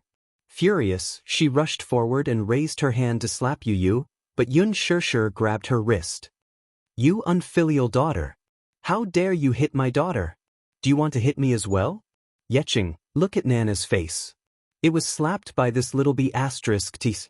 Without waiting for him to respond, she lifted her head to look at him. "I slapped her. But your daughter is restless outside. She gambles and takes drugs. She's in debt and caused me to lose my job. Yesterday, she almost caused me to—" She did not continue speaking in her embarrassment. "You can say that I'm born to a mother but not raised by one. You can say that I live and eat your food, but I'm not a lowly servant who has to listen to your whims and be used by you. I have my dignity. How can you enslave me like this?" Yun Shishir said with forbearance. Chapter 73. Li Qin was speechless for a moment. These words coming out of her mouth were what Li Qin had told her in the past, and she actually remembered them all. In the past, Yun Shishir was too weak and could be bullied by any Tom, Dick, or Harry. Things were different now. She would no longer tolerate and give them a taste of their own medicine. Whatever they had treated her in the past, she would return it to them one by one. Li Qin could not take it anymore. She walked over and grabbed her arm, but before she could speak, Yun Shishir glanced coldly at Li Qin's hand on her shoulder and expressionlessly ordered, "Take your hand off me." Her tone was filled with inviolable arrogance. Li Qin was stunned and widened her eyes in shock. She was infuriated by her cold attitude. "Do you still see me as your mother?" Yun Shishir snorted inwardly, but she put on a sweet smile and said, "Didn't you say that I was born without a mother? You've never admitted that I'm your daughter, but now you're asking me if I see you in my eyes?" Li Qin finally could not take it anymore and said unhappily, "It's a good thing that your mother didn't raise you when she gave birth to you. Otherwise, she'd be angered to death to see you bring back a little B asterisk starred child." Yun Shishir's cold eyes revealed a dangerous look. "You should be more concerned about your daughter. Ask her what trouble she has caused you outside." Yun Na hurriedly fanned the flames and said, "Dad, look at that. She's framing me?" Yun Shishir, You be asterisk he. Not only did you hook up with other men outside, you even imitated others and gave birth to a child out of wedlock and even brought back an illegitimate child. How unfilial. How many people will point fingers at the Yun family if this matter gets out? They'll say that the daughter of the Yun family was spoiled by men outside and gave birth to AB asterisk starred child alone. Now, you're here to frame me for taking drugs outside. Do you have any evidence? This Yun Na had always been good at putting on a show. She was a two-faced villain behind the scenes. Ever since she was young, she liked to tease her, bully her, and ostracize her along with Li Qin. She even deliberately made up stories about her in front of Yun Yeqing to sow discord between them. Dad, do you believe her, or do you believe me? Yun Xianxia stared at him, determined not to give in this time. Dad, don't listen to this bitch's nonsense. You have to believe me, I'm your biological daughter. Shut up. Yun Yeqing could no longer hold himself back. He had always believed in Yun Xianxia unconditionally because he had always seen her compromise for the greater good. He did not expect that she had suffered so much when he was not at home. Li Qin, I think you're getting worse and worse. Xianxia is still a child. You're so cruel and merciless. Where's your conscience? When Yun Yeqing saw that Yun Na was not retorting and was only cowering in a corner guiltily, he naturally understood that she was feeling guilty. Sure. Gambling and taking drugs? Yun Na, you've really made Dad proud. It's not like that. Dad, let me explain. Yun Na said with teary eyes. Shut up. You be asterisk starred. Yun Yeqing was so angry that his face turned pale. He gave Yun Na a hard slap across her face. That night, Yun Yeqing gave Yun Na a hard slap in front of Li Qin for the first time. The belt lashed across her back, leaving a mark of disappointment for her failure to live up to his expectations.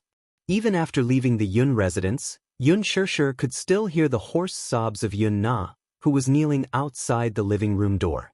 Since she was young until now, Yun Na had never suffered such humiliation, and she probably hated him to the bone now. These punishments were nothing to Yun Xianxia. The things that Li Qin and Yun Na had done to her in the past were still engraved in her mind. Needle pricks, palm slaps, hair tearing. Chapter 74. In the taxi back to the apartment, Yu crossed his arms in front of his chest, looking a little unhappy. Seeing his gloomy expression, Yun Xianxia reached out to pinch his tender cheeks. Yu, what's wrong? Are you unhappy? Yu snorted coldly. Mommy, they're all bullying you. I hate them. I hate Grandma. Yun Xianxia frowned. She knew that Yu's heart ached for her. Although this child was usually gentle and cute in front of her, she had long sensed that Yu was different from other children since he was young. Due to the hardships of his childhood, he was sometimes mature from a young age. In addition, he was born smart, so he could understand her situation very well. He was sensible and obedient, rarely being willful, and he was always on her side. She patted his little head and smiled. Mommy is the happiest person in the world with Yu, so don't bother about them. Yu pursed his lips and cupped Yun Lan's cheeks with his little hands. Mommy, don't be sad. If anyone makes Mommy angry in the future, Yu won't be polite to them. Yun Xianxia didn't take it seriously and only thought that he was joking. She couldn't help but laugh and tease him. Yu, good boy. Mommy didn't dote on Yu for nothing. Yu raised his brows and his tender lips curled up elegantly. A trace of mesmerizing gentleness flashed across his dark jade-like eyes. As long as Mommy is happy, Yu is willing to do anything. A devilish smile flashed across Yu's eyes. Mommy, Yu can really protect you. When the mother and son returned to the apartment, the manager called and asked her to attend a drinking party at the Crown Hotel. She hurried over. The huge Crown Hotel was luxuriously decorated and dazzling. Yun Xianxia originally planned to sleep, but the company called and said that the artist she was in charge of was going to have dinner with the big boss, so she was asked to come over and take care of it. As she was rushing towards the banquet, she suddenly caught a glimpse of an extremely familiar figure in the luxurious corridor covered with red carpets. At the end of the corridor, a little boy of about 5 or 6 years old was walking slowly with a servant following him. His figure and back were shockingly similar to Yu's. Yun Shirshi's heart was startled and frightened.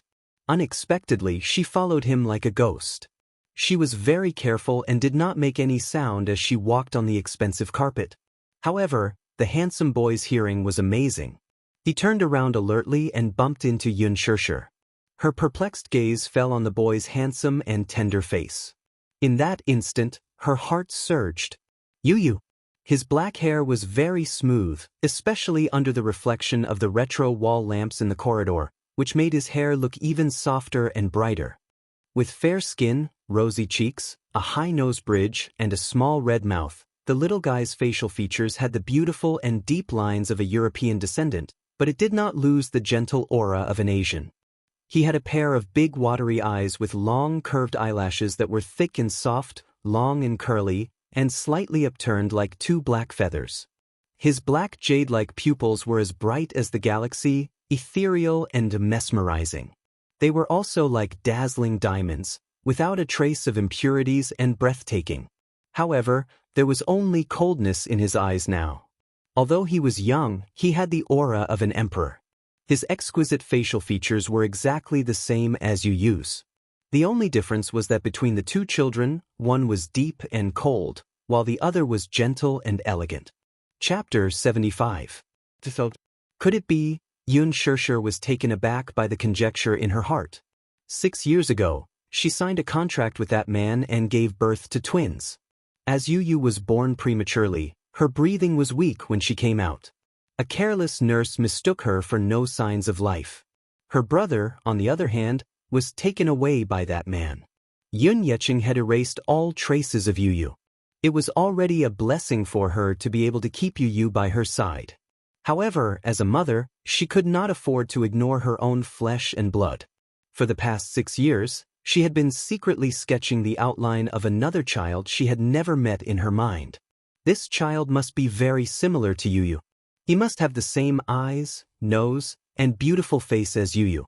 However, he didn't expect that the two children were so similar that they were carved from the same mold.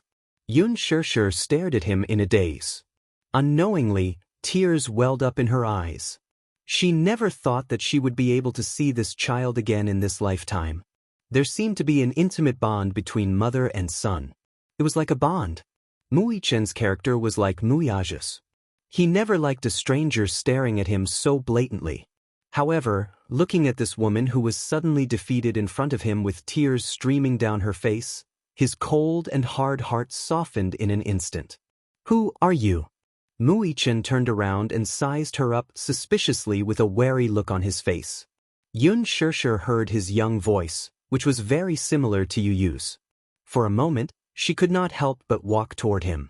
Muichen retreated vigilantly, subconsciously not letting her near him. The few helpers standing behind him hurriedly blocked Yun Shirshir's path when they saw her approaching. Who are you? You're not allowed to go near the young master. But Yun Shirshir opened her mouth but was tongue-tied for a moment. That's right. Who is she? Did she think that she could recognize this child? But his own flesh and blood was right in front of him, yet he couldn't recognize him. What kind of pain was this? What kind of irony was this? She smiled and said calmly, "Don't worry, I'm not a bad person. I won't hurt you." Muichen's heart was warmed by his mother's gentle smile. He had never seen such a warm smile before. For as long as he could remember, his father rarely smiled in front of him. On the other hand, his mommy often smiled at him, but there were too many complicated things in her smile, which sent chills down his spine. For the first time in his life, this strange woman made him feel the tenderness of a mother. In an instant, a white light flashed in his mind, as if too many thoughts had entered his mind. But they were strangers after all, so he didn't show any signs of closeness. Then why are you staring at me? I don't like it. Muichen warned her, but his tone was not as cold as usual. It was only faint and emotionless. Yun Shirshir smiled and was about to reply when an unfamiliar female voice came from behind her. Who's standing there? Yun Shirshir turned her head in shock, only to see an elegantly dressed woman standing behind her, coldly sizing her up. However, the moment Yun Shirshir turned around, that woman instantly raised her guard. Yun Shirshir. Chapter 76. Mu Wanru was shocked. She didn't expect to meet her again here. After not seeing her for more than 10 years, the weak and helpless girl in her memory had grown into a beautiful, pure, and refined girl. The peaceful years didn't seem to have left any traces on her body. Even though she didn't put on any makeup, she was still shockingly beautiful. She was so young that she looked like a high school student. Xianxia also saw her and a white light flashed across her mind. She felt that this face with thick rouge looked familiar, as if she had seen it somewhere before. However, she couldn't remember exactly where she had met her before. She only felt that she looked extremely familiar. Mu Wanru felt her hair stand on end from her stare. She secretly gritted her teeth. How small was this capital? Why did the person she didn't want to see the most appear right in front of her? Ever since she found out that Mu Yaja was investigating her identity, she had been plotting how to get rid of this thorn in her flesh. Now, it seemed that enemies were bound to meet on a narrow road. She pursed her red lips and attacked Xianxia step by step. She asked in a condescending manner, "Who are you? What are you doing in this hotel? Did you register at the front desk? What's your occupation? What's your identity? You're dressed so shabbily. Do you have the right to step into this 6-star hotel?" "I'm an artist's assistant at Huanyu Entertainment."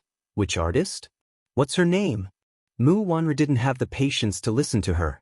She only wanted to chase her away and not appear in front of her and Xiao Yichen. "Mommy!" Mu Yichen calmly called out from behind her. Xianxia instinctively turned around and suddenly realized that this child wasn't calling her mommy. Mu Wanru expressionlessly pushed Xianxia away and walked in front of Xiao Yichen. Her face was no longer cold and indifferent. Instead, it was filled with motherly tenderness. "What's wrong, baby?" Xianxia looked at this scene and suddenly realized the woman's identity. She was the woman who slapped her in the villa 6 years ago. She was that man's fiancée. Because she was infertile, she chose to be a surrogate in order to continue the family line. That scene was still fresh in her mind. He still remembered that this woman looked down at him as if she was looking at a lowly beggar. "I'm tired. I want to go home," Xiao Yichen said briefly. He was a man of few words. Mu Wanru smiled and said, "Good. I'll ask Auntie Gue to bring you back." Auntie Gue hurriedly stepped forward to take Xiao Yichen's hand and was about to leave when the little fellow suddenly turned around and looked deeply at Xianxia. His thin lips were tightly pursed as he followed Auntie Gue out. Only Mu Wanru and Xianxia were left in the corridor. Xianxia reluctantly looked at Xiao Yichen's receding figure. Mu Wanru suddenly stood in front of her and looked at her arrogantly. "Miss Yun, we meet again." Xianxia stepped back slightly. Her sharp aura was too piercing, so she had no choice but to keep a distance from her. "How have you been these past few years, Miss Yun?" Mu Wanru's thin lips curled into a cold smile. Her lukewarm greeting made Xianxia feel strange. "Do you still remember me? I'm the young madam of the Mu family. We've met before." As Mu Wanru spoke, she approached her step by step. However, it seems like Miss Yun has completely forgotten the contents of the contract. His cold and mournful questioning caused people to tremble in fear.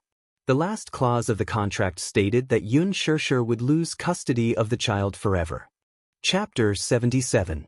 Xiaxia's face was pale as she said slowly, "I haven't forgotten any of the terms in the contract. Madam Mu, don't worry. I won't appear in your son's life." "Really?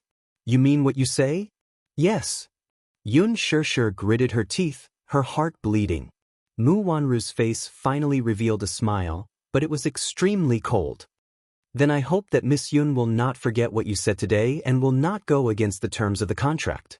If I find out that you've come to disturb my son and me again, I'll make you regret it."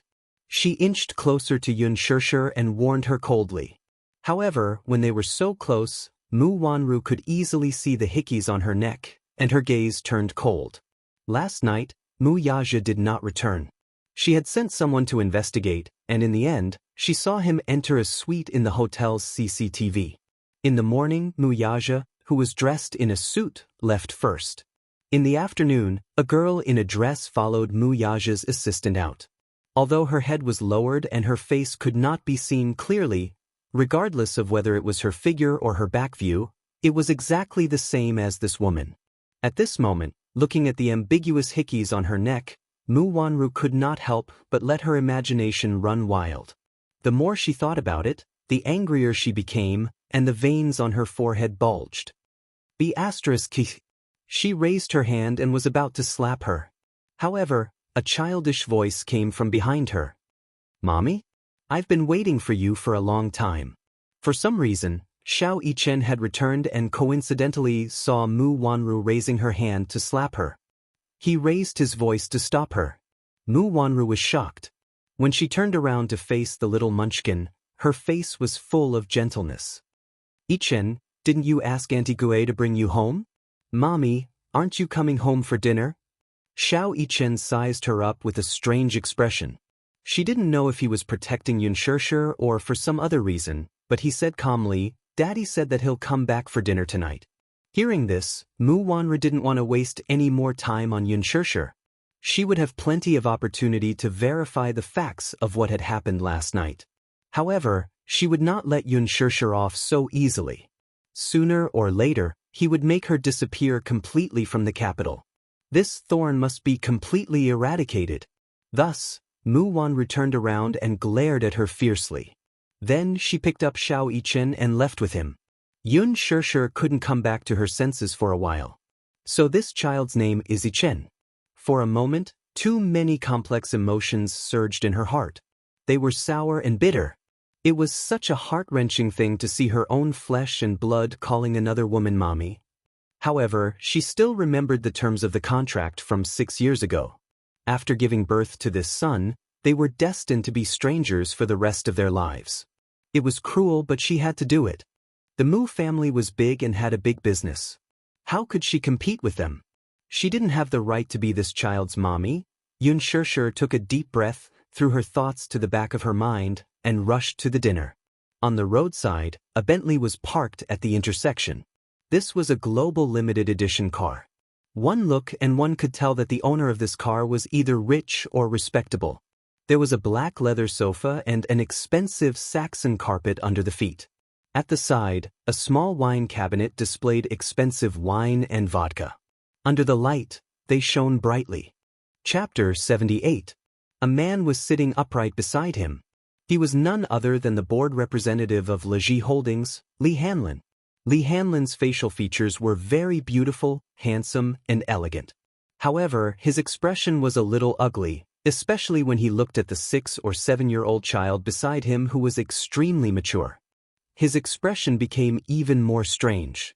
He really did not expect that one of the most mysterious shareholders of Leji Holdings was really a 6 or 7-year-old child. He did not believe it at first. How could it be? When he was 6 or 7 years old, he was still playing with mud. What was wrong with children nowadays? Had their genes mutated? He was so small and looked like he had just been weaned for a few years, yet he was already worth hundreds of millions. Leji Holdings used to be a toy company in Europe that was on the verge of bankruptcy. A year ago, it was acquired by Hurricane Group. In a short period of time, it rose rapidly and became a world-class toy factory. Once Leji Holdings toys were listed, they became popular all over the world. All the children were proud to own a toy from Leji Holdings. Who would have thought that the toys that those children loved so much were actually developed by a 6-year-old child? Who would have thought that the biggest shareholder of Leji Holdings was actually a little boy who had not even finished kindergarten? *CK. It was too surreal. Who would believe it? However, that was the truth. This shareholder was always mysterious and unpredictable. No one had ever seen his face. He only knew that after Leji Holdings was acquired by Hurricane Group, this shareholder was given power and 60% of the company's shares by Hurricane Group. He was the chief designer of the company's system that was still in development. Until 2 hours ago, when he was summoned by this mysterious shareholder and rushed over, he only saw a little kid who was not even as tall as his waist. When Yun Tianyu revealed his identity to him, Li Hanlin lost his composure and screamed in disbelief. It was only when the little boy took out his voice changer that he verified his identity. If his real identity was revealed to the public, the board of directors would go crazy. Li Hanlin was still a little confused. Yu took a straw and sipped on his cola. He lowered the car window slightly and caught a glimpse of a familiar figure from the corner of his eye. It was extremely familiar. Rather than saying that it was familiar, it would be better to say that it was exactly the same. At the end of his line of sight was a little boy in the same grade as him. A woman was holding his hand as they walked to the front of the Lincoln, and the woman carried him into the car. The little boy was wearing a small suit, and his back was cold. He could only vaguely see his exquisite facial features, which were extremely similar to his, except that his eyebrows were extremely cold. Yun Tianyo's eyes widened in a daze as he furrowed his brows. Why did this boy look exactly like him? The Lincoln started moving slowly. Yun Tianyo immediately ordered, "Follow that Lincoln in front." Director Yun, Li Hanlin quickly corrected himself and said respectfully, "What's wrong?" "Keep up." Yun Tianyo ordered in a tone that brooked no objection. The Bentley quickly started, stepped on the accelerator, and caught up with the Lincoln. Following closely behind, the distance between them was not far. Yun Tianyo, who was sitting in the back seat, slowly asked, "Have you found out anything about the person I asked you to investigate a few days ago?" "Yes, all the information is here." Li Hanlin respectfully handed over the materials. Yun Tianyo casually took the thick stack of information and flipped through it expressionlessly.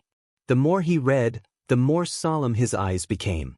The Lincoln drove into the capital's wealthy district, Shermao Champagne Lake. This was where the most expensive villas in the capital were located. The people who lived here were of noble status and were worth hundreds of millions. Rumor had it that the average price of a villa here was 500,000 yuan per square meter. It was so expensive that it made people speechless. The Lincoln limousine drove in without any obstructions. The Bentley was stopped at the entrance, however. Yun Xianxia was heavily guarded, and ordinary people were not allowed to enter. The security guard stopped the car. Li Hanlin lowered the window and was about to speak when the security guard at the entrance saw Yun Tianyo. His expression immediately became respectful. "So young Master Mu is back." The license plate was unfamiliar, but the security guard mistook Yun Tianyo for the Mu family's young master. Naturally, he did not dare to slight him. Who dared to stop the Mu family's young master's car? Many doubts flashed across Yun Tianyo's heart when he heard this, but his face remained calm as he greeted, "Hello, uncle." Chapter 79. The security guard was flattered and quickly greeted, "Hello, young master. Please come in, young master." His impression of the Mu family's young master had always been arrogant and indifferent. He would never greet a mere security guard. Now he was truly shocked. The security guard let them in, and the Bentley slowly drove through the entrance. When the Lincoln came to a stop in front of a quaint and luxurious villa, Li Hanlin instructed the chauffeur to pull over.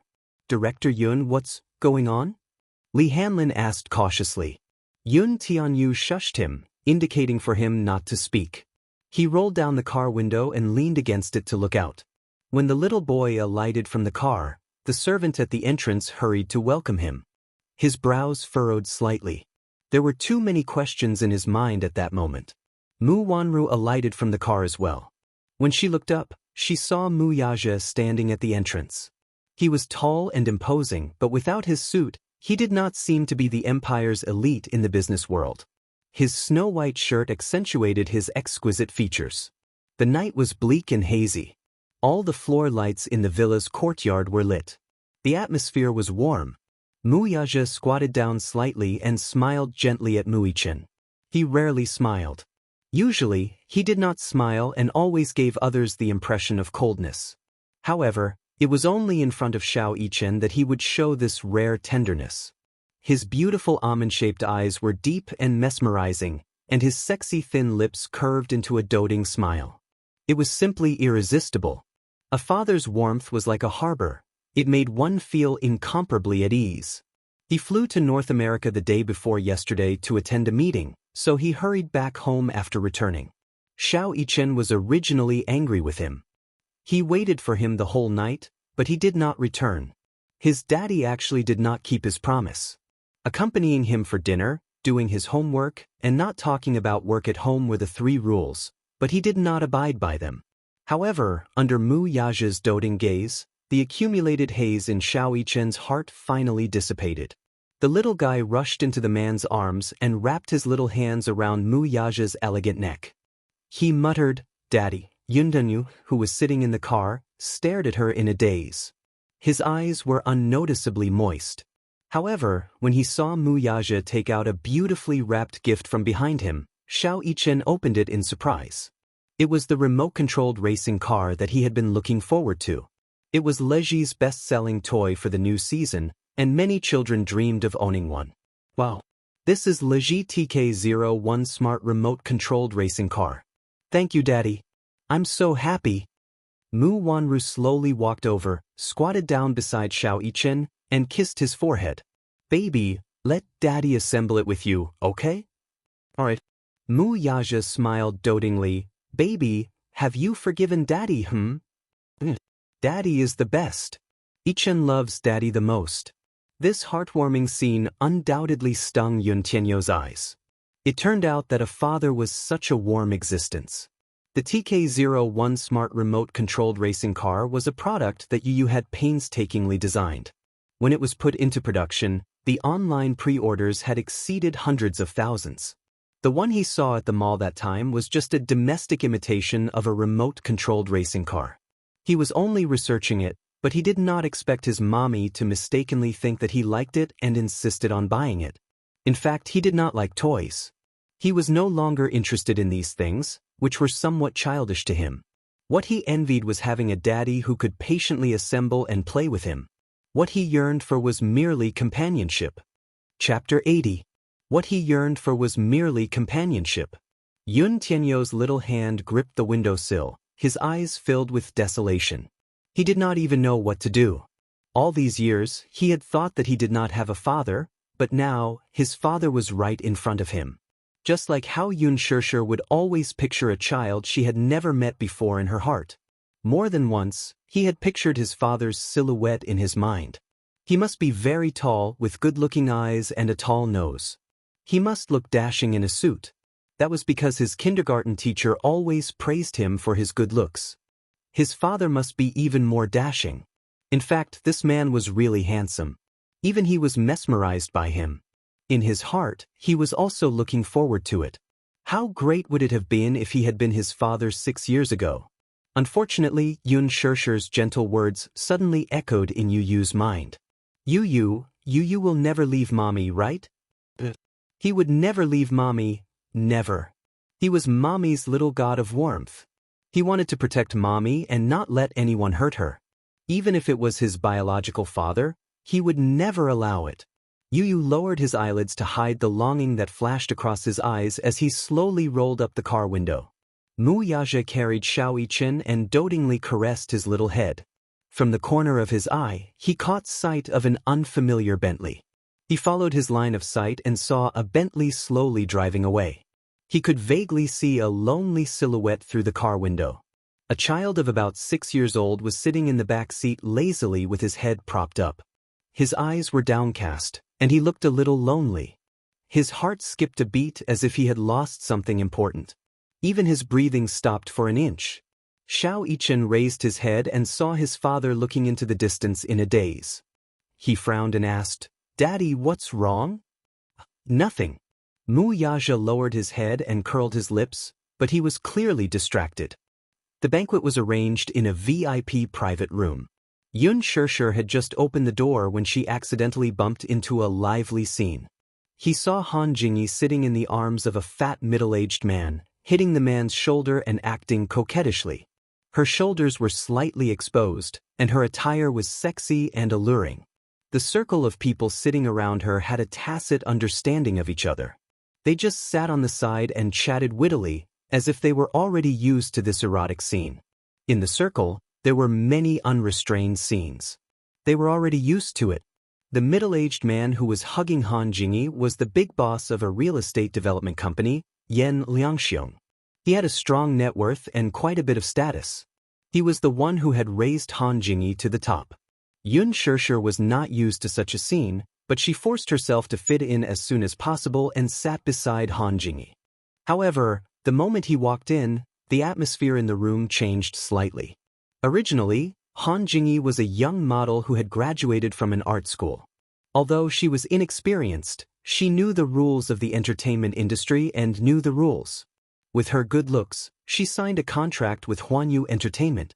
However, after a year of debut, she did not receive any resources and remained unknown. Chapter 81. Yan Liangxiong was obsessed with beauty, and he especially liked young models like Han Jingyi, who had a slim figure and a sweet appearance. Han Jingyi naturally catered to his fancy. She took part in a few reality shows and made a small name for herself. Yan Liangxiong had a lot of assets. He was one of the biggest investors in Huanyu Entertainment's huge youth film, The Green Apple. Han Jingyi's manager was well aware of the unspoken rules of the entertainment industry, so she made an appointment with Yan Liangxiong. She hoped that Han Jingyi could use this opportunity to whisper something in his ear. If she could be the female lead of The Green Apple, her day of success would be just around the corner. Therefore, at the dinner party, Han Jingyi was full of thoughts about this rich and overbearing big boss. This Yan Liangxiong was simply overjoyed by her coaxing. Seeing that the female lead was about to be finalized, Han Jingyi thought. However, when Yun Shishir entered the private room, everyone's eyes fell on her. At this moment, no one was looking at how Han Jingyi was acting coquettishly. Even Yan Liangxiong, who had been aroused by Han Jingyi a moment ago, had lost interest in the young model in his arms. He actually had evil thoughts about Yun Shishir. He had never seen such a pure and otherworldly girl in the world. This is... Yan Liangxiong's voice was soft, as if he was afraid of scaring this fairy-like girl. Han Jingyi's face was full of embarrassment. She had finally coaxed Yan Liangxiong into beaming with joy, but in the blink of an eye, this man's thoughts were no longer with her. She was indignant. She looked at Yun Shishir angrily and said disdainfully, "Oh, this is my new assistant. She's new and doesn't know any better. Why didn't she propose a toast when she came? Are you looking down on President Yan?" When Yun Shishir heard this, her eyes were filled with panic. She hurriedly said, "I can't drink." She couldn't hold her liquor and was drunk after 2 glasses. She had never experienced such a scene. Her voice was low, like a lost deer. She was very guilty, but because of her delicate voice, it was very pleasant to the ears. Liang Xiong looked at her tender and white face, and because of that delicate and lovable voice, his imagination ran wild. A girl like Yun Shishir, pure and innocent, was rarely seen in the entertainment industry. Even if there were pure girls, they would be tainted by this big vat of dye. Otherwise, they would be faking it. However, a man could tell at a glance whether a woman was pretending or not. Especially a veteran in love like Yan Liangxiong, he was even more certain that this girl was a rare and precious stunner. This girl was beautiful and had a delicate temperament. What was even more commendable was that she lacked the exaggeration of those female artistes in the circle and had a pure and refined air about her. If he could capture her, then those little wild models in the entertainment industry who couldn't wait to throw themselves at his door and use all sorts of schemes to climb into his bed wouldn't even be able to enter his eyes. Just thinking about it made his body heat up. Yan Liangxiong's heart could not help but itch. Yan Liangxiong looked at Yun Shishir with reddened eyes. "You can't drink. That's an excuse, right?" As Yan Liangxiong said this, he actually pushed Han Jingyi to the side. Then, he leaned closer to her and sized her up with an extremely strange gaze. That explicit gaze made Yun Shishir's scalp tingle. Even so, she still put on an excellent professional integrity. She cursed this old pervert in her heart and looked down. Chapter 82. I really can't drink. I'm allergic to alcohol. 1 glass and I'll get drunk. Just drink a little. Yan Liangxiong was obviously unhappy with her refusal. She can't drink? That's right. It would be much easier to deal with this woman when she was drunk. Han Jingyi, who was pushed aside, was so angry that her face turned red. Who found her an assistant? She was obviously the reincarnation of a vixen who was here to seduce men. Yun Shishir was shocked by the scene of her being forced to drink. It wasn't that she had never entertained clients before, but she had always used tea as a substitute for alcohol. No one had ever forced her to drink. Now that she was facing this situation, she was a little stunned. Han Jingyi saw that Yan Liangxiong's thoughts were all on Yun Shirshir, and she hated her to the extreme. Why was this new assistant so beautiful? Look, it had only been a few minutes since she entered the room. Was she trying to steal the souls of all the men in the room? She must have been a vixen in her previous life, right? She was cursing viciously in her heart, but she forced a smile on her face. President Yan, why do you have to lower yourself to the same level as a mere assistant? It's fine if she doesn't know how to drink. She's not even willing to give you face, President Yan. She's obviously looking down on you. Please calm down, I'll fire her right away. She originally thought that by fanning the flames, Yan Liangxiong would be furious at Yun Shirshir for not knowing what was good for her. However, in the next moment, Yan Liangxiong's reaction left her dumbfounded. Fire her for? This little assistant is so fun. She hasn't seen the world yet. She'll get used to it after seeing more of it.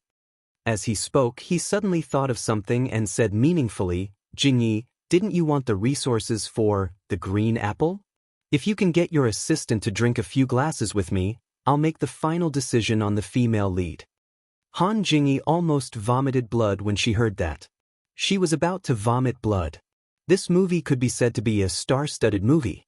Many A-list female stars were lining up to be cast, but none of them were able to make it. After much persuasion, she was lucky enough to hook up with a rich big boss who happened to be the investor of this movie. She was already wild with joy. In order to get the resources for the female lead, she had pestered him many times. She had tried to coax and pester him several times, but to no avail. How could he just let this Yun Shirshir accompany him for a few drinks and seal the deal? No matter how stupid a person was, they knew what Yan Liangxiong was thinking about Yun Shirshir. Han Jingyi was so angry that she wanted to flip the table. The smile on her face was almost distorted. She had racked her brains to get him and tried her best to climb into his bed, but in the end she couldn't even compare to a few glasses of wine from an unknown Yun Shirshir. It was obvious that he wanted to send her flying. However, on second thought, Han Jingyi realized that if a few glasses of wine could be exchanged for the female lead role, it would be a waste of effort. Since Yan Liangxiong wanted to dump her, so what? She wasn't willing to suck up to him. The entertainment industry was so big, so how could there not be many rich bosses? She could just look for another sugar daddy.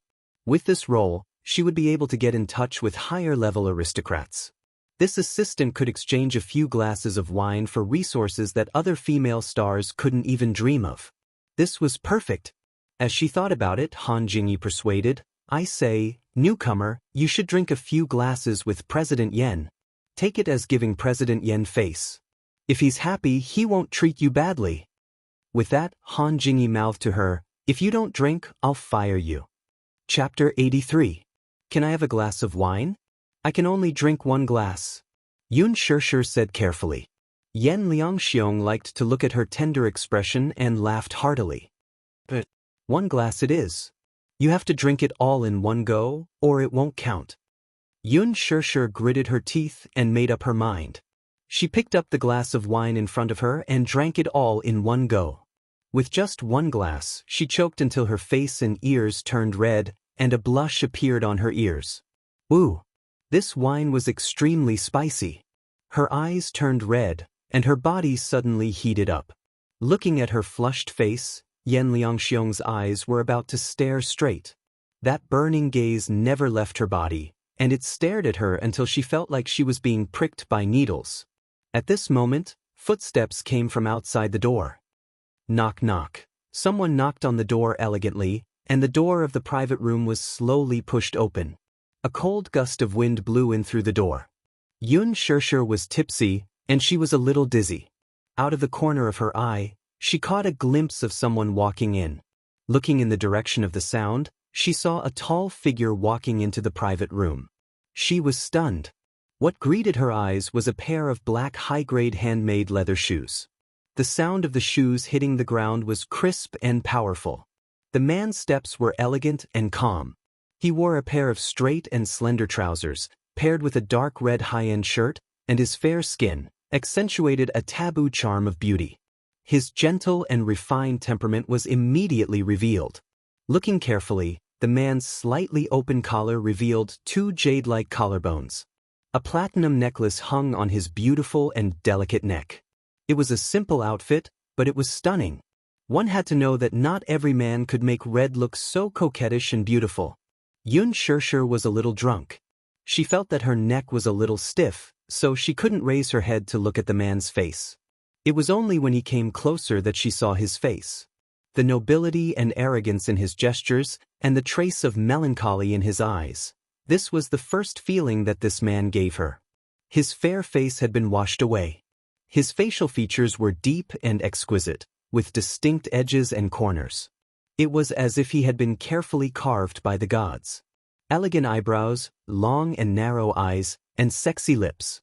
This kind of beauty was difficult to describe with words, so much so that everything in the world was as insignificant as dust in front of him. He looked very young, clearly only around 25 years old, but he gave off an extremely mature and steady feeling. That kind of maturity was not an appearance, but a bearing that came from his bones, which did not match his age. She took a deep look at him and felt that there was a hint of the vicissitudes and coldness that belonged to his youthful appearance. It was complicated, deep, and hard to figure out. Her delicate face stunned Xianxia. How could she not be familiar with this cold man in front of her? In the current entertainment industry, Xianxia was definitely one of the best in terms of qualifications and net worth. He had created an era that belonged only to him, Xianxia. At the mention of this man, his glorious background was the center of attention. He had been discovered by talent scouts when he was studying abroad at the age of 15 because of his stunning good looks. He was invited to sign with an entertainment company, and then he made his debut with a record.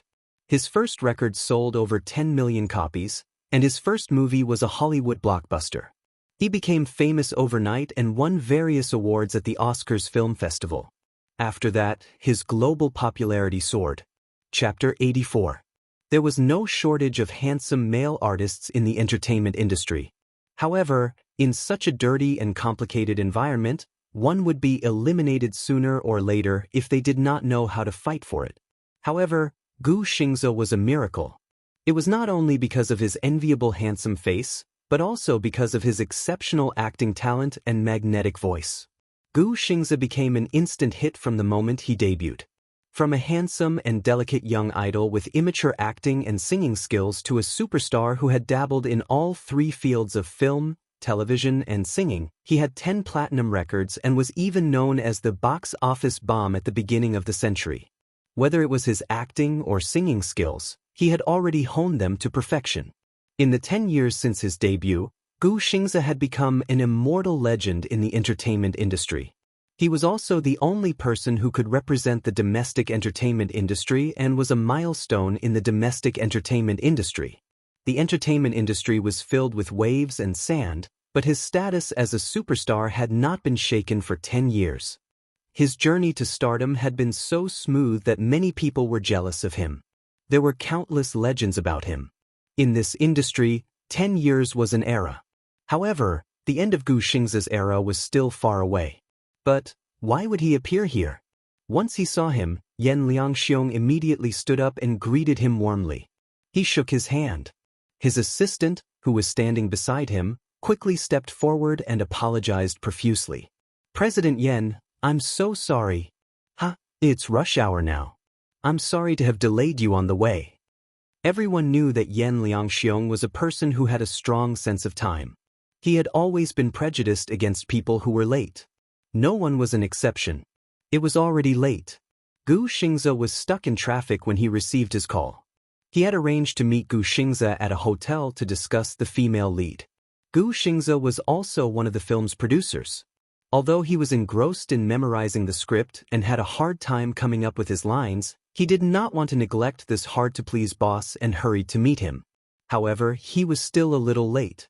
"Director Yan, why did you ask to meet me here? Is there a reason?" Xianxia was puzzled.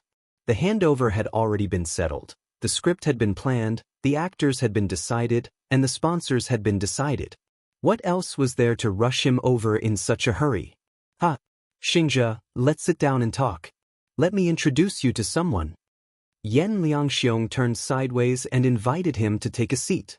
Only then did Gu Xingzi notice that there was another woman sitting in the private room. Her posture was elegant and her makeup was exquisite. However, there was no aura around her. There was admiration and yearning in her eyes as she looked at him. Han Jingyi wanted to be his female lead even in her dreams. Although she had debuted for more than a year and had been in the industry for a long time, this was her first time meeting the Heavenly King. The real person was even more dazzling and handsome than the photos in the magazines. Han Jingyi didn't drink much, but she felt a little drunk. Gu Xingzi had the kind of temperament that could intoxicate any woman. How many women yearned for a male god like him? Seeing this, Gu Xingzi could not help but feel suspicious. He looked at Yan Liangxiong meaningfully and waited for him to introduce her. Out of the corner of his eye, his gaze landed on Yun Shirshir. At that moment, she was already very drunk, but she stubbornly pursed her lips. Her fingertips were clenched tightly on the table. He did not know what she was angry about. Chapter 85. Han Jingyi wanted to be his female lead even in her dreams. Although she had debuted for more than a year and had been in the industry for a long time, this was her first time seeing the Heavenly King in person. He was even more dazzling and handsome in person than in the photos in the magazines. Han Jingyi did not drink much, but she felt a little drunk. Gu Xingzi had a temperament that could make women drunk. How many women yearned for such a male god? Gu Xingzi saw this and could not help but feel suspicious. He looked at Yan Liangxiong meaningfully, waiting for him to introduce her. Out of the corner of his eye, his gaze landed on Yun Shirshir. At this moment, she was already very drunk, but she stubbornly pursed her lips. Her fingertips were clasped tightly on the table, and he did not know what she was angry about. Her eyes were red, and there was a clear mist at the bottom of her eyes. The emotions on her face were constantly changing. Forbearance, stubbornness, embarrassment. At that moment, she seemed to have stunned his gaze. For some reason, a scene from the script seemed to appear in front of Gu Xingzi's eyes. The female lead and the male lead had an argument. They got drunk in the bar, one glass after another, and cried bitterly in the noisy music. In the end, they stubbornly endured it. At that moment, they restrained themselves and their hearts broke without a trace. In Xiachuan. This girl was In Xiachuan. Just as he was stunned, Yan Liangxiong interrupted his daze. Xingzi, let me introduce you. This is Huanyu Entertainment's new artiste, Han Jingyi. Yan Liangxiong smiled and leaned closer to him, whispering, Xingzi, you've met her. She's pretty, right? I'm sure she has a bright future ahead of her. Please promote her in the future. In other words, was he going to support her?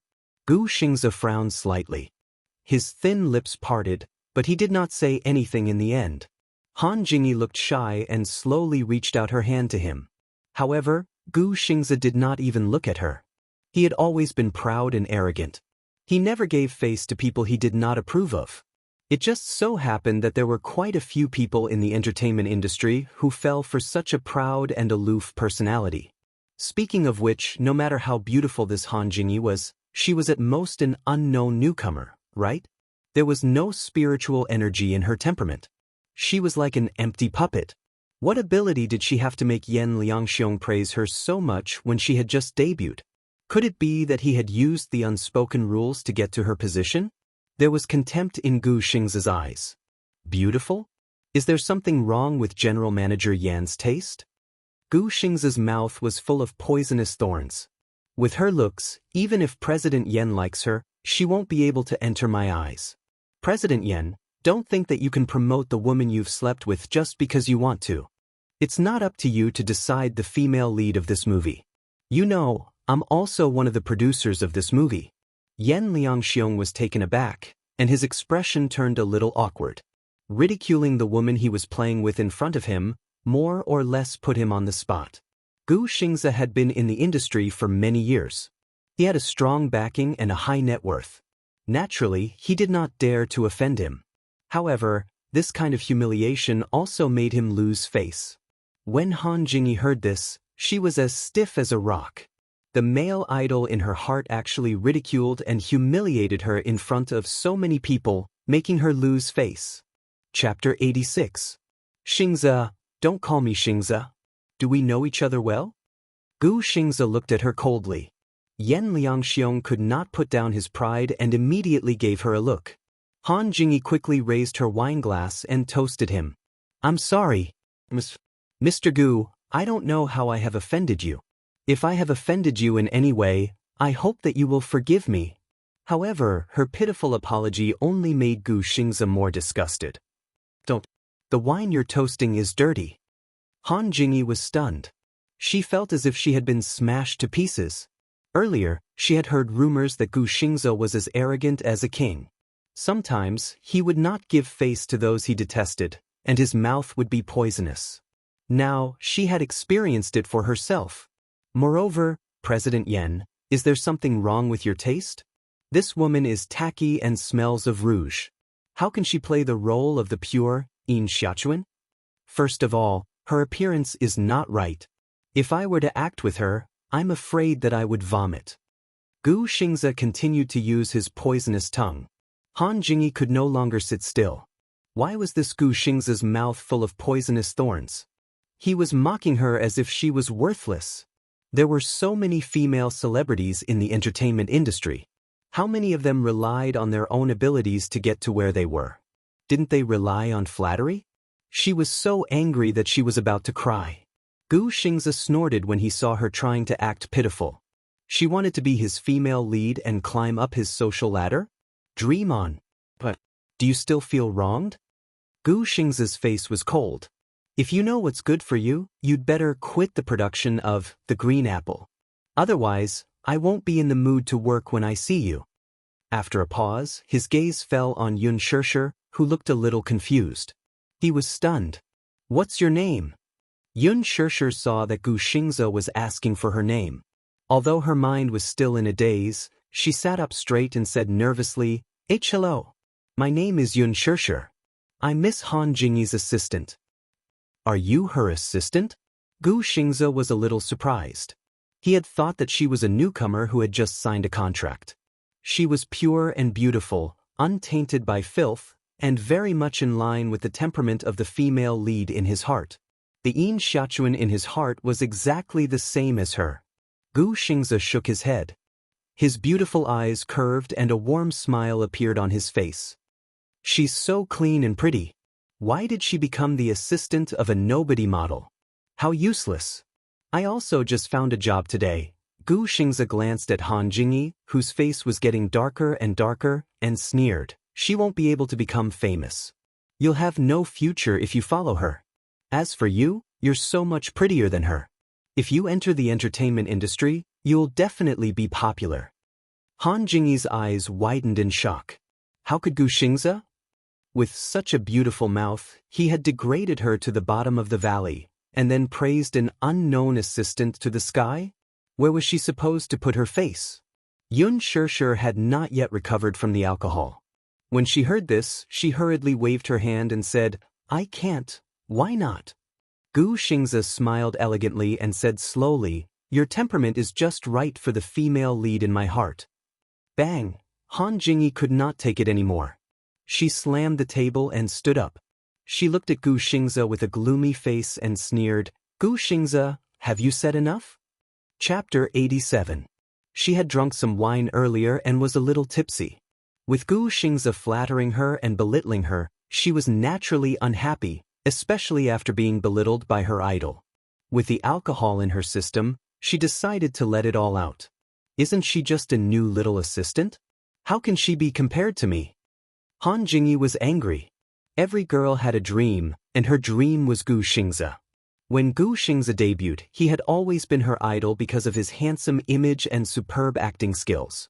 She had always seen Gu Xingze as her beacon of hope. Hence, when she turned 18, her dream became even more passionate. She swore to herself that she would enter the entertainment industry and become a celebrity. That way, she would have more chances to see Gu Xingze. Hence, she hardened her heart and took her parents' savings to travel around Korea. So what if she was not born well? Nowadays, the plastic surgery industry was booming. She could get double eyelids, a delicate nose, and a good figure. She signed with a modeling agency and easily entered the entertainment industry. For the sake of Gu Xingze, She almost went crazy and did everything she could. Even though she did not have the talent for acting, she used some underhanded methods to gain some fame.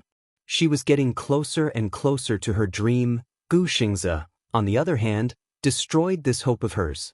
How could this little assistant, who came out of nowhere, compare to her? You are Xianxia, right? You don't have to come to work tomorrow. You're fired. Han Jingyi lashed out at Xianxia in exasperation, venting all her anger on the latter. Xianxia was stunned. She felt that she had been unjustly implicated. Xianxia smiled and said, "Coincidentally, I am lacking an assistant. Sure, are you willing to be my assistant?" Before he finished speaking, everyone at the table was in a mess. Who was Xianxia? He was a superstar in the entertainment industry. He was arrogant and had a net worth of hundreds of millions. His popularity was at its peak. The line of people who wanted to be his assistant stretched from here to Hollywood. Many people were racking their brains just to be one step closer to their idol. Now, he was asking an unknown girl if she was willing to be his assistant? This world was simply too fantastical. Xianxia was also stunned. Are you not willing? I will pay you a high salary. Also, I am very gentle with my subordinates. I am much easier to serve than this woman. Xianxia heard this and said, I am willing. Xianxia heard this and his eyes filled with gentleness. Then you can come to my studio to officially report tomorrow. As he said this, he stood up gracefully and said to Yan Liangxiong, who was already stunned, It is getting late. President Yan, I will not keep you company. Everyone was stunned. Xianxia pushed the door open and was about to leave. When he turned around, he saw Xianxia still sitting there in a daze. He said helplessly, My little assistant, it is so late. Shall I take you home? Xianxia was a little dizzy. Superstar Gu wanted to take her home? Would his fans throw darts at her and spit at her? Xianxia stood up obediently and left with Xianxia. Yan Liangxiong came back to his senses and spat angrily. He was naturally unhappy to see the beauty in his mouth being snatched away from him. Chapter 88. There was someone who was even more unhappy than her. Han Jingyi said, How am I not as good as this B***T? I think she must be the reincarnation of a vixen, born to seduce men. Forget it, Han Jing. You should think of a way out. Yan Liangxiong sneered. After Xianxia's words, he couldn't help but think that this woman in front of him was just an ordinary woman. Compared to Xianxia, she was nothing. She was like a wildflower by the roadside. He didn't like her. What do you mean? Han Jingyi was confused. You're still a newbie in Huanyu. How dare you go against Xianxia? So what? Han Jingyi had already given up on Xianxia. Being mocked by her idol was like being stabbed in the heart. I think you don't know the immensity of heaven and earth. Don't you know? Xianxia holds 20% of Huanyu Entertainment's shares. He's one of the company's major shareholders. Even I have to act according to his wishes. Who do you think you are? How dare you slam the table with him? Don't even think about working in this industry anymore. Wait for your contract to be terminated tomorrow. What? Xianxia is a major shareholder of Huanyu? Oh my God. Han Jingyi gritted her teeth. She was so regretful that her intestines were turning green. President Yan, what should I do? I don't want to be fired. Han Jingyi cried and begged. I can't save you. Look at you. You have big boobs but no brains. You don't think before you speak. You're making me unhappy. Yan Liangxiong waved his hand and left. Just as he left the hotel, Xianxia turned around. Xianxia walked unsteadily and bumped into his chest. Ouch. She rubbed her forehead. She was a little dizzy. Xianxia pinched Xiaxia's nose and said helplessly, Silly girl, why don't you thank me for saving you from the tiger's den? What do you mean? Xiaxia was still a little confused. Naturally, she didn't understand the meaning of her words. You're not in the industry, so you don't know what kind of person Yan Liangxiong is. He leaned over and looked into her eyes. His breath smelled like orchids. He likes girls like you. You're so pure, innocent, and tender. If you didn't come out with me just now, you would have been eaten alive by him. Are you scared? Xianxia saw that she was in a daze. He couldn't help but love this girl who was as pure as a little white rabbit. He rubbed her head affectionately. This industry is like this. Materialistic people like you will be eaten alive sooner or later. Xianxia was still a little shaken. She said gratefully, "Thank you. If it weren't for you, I'm afraid I would have been in deep trouble today." If it weren't for him, she really didn't know how to face Yan Liangxiong, who wanted to eat her alive. "Let's go home then." Gu Xingzi patted her shoulder. "What time should I report for work tomorrow, then?" she asked with a smile as she trailed behind him. "You really want to be my assistant?" Gu Xingzi didn't know whether to laugh or cry. "It's very hard to be my assistant. Not only do you have to do public relations for me, but you also have to deal with paparazzi.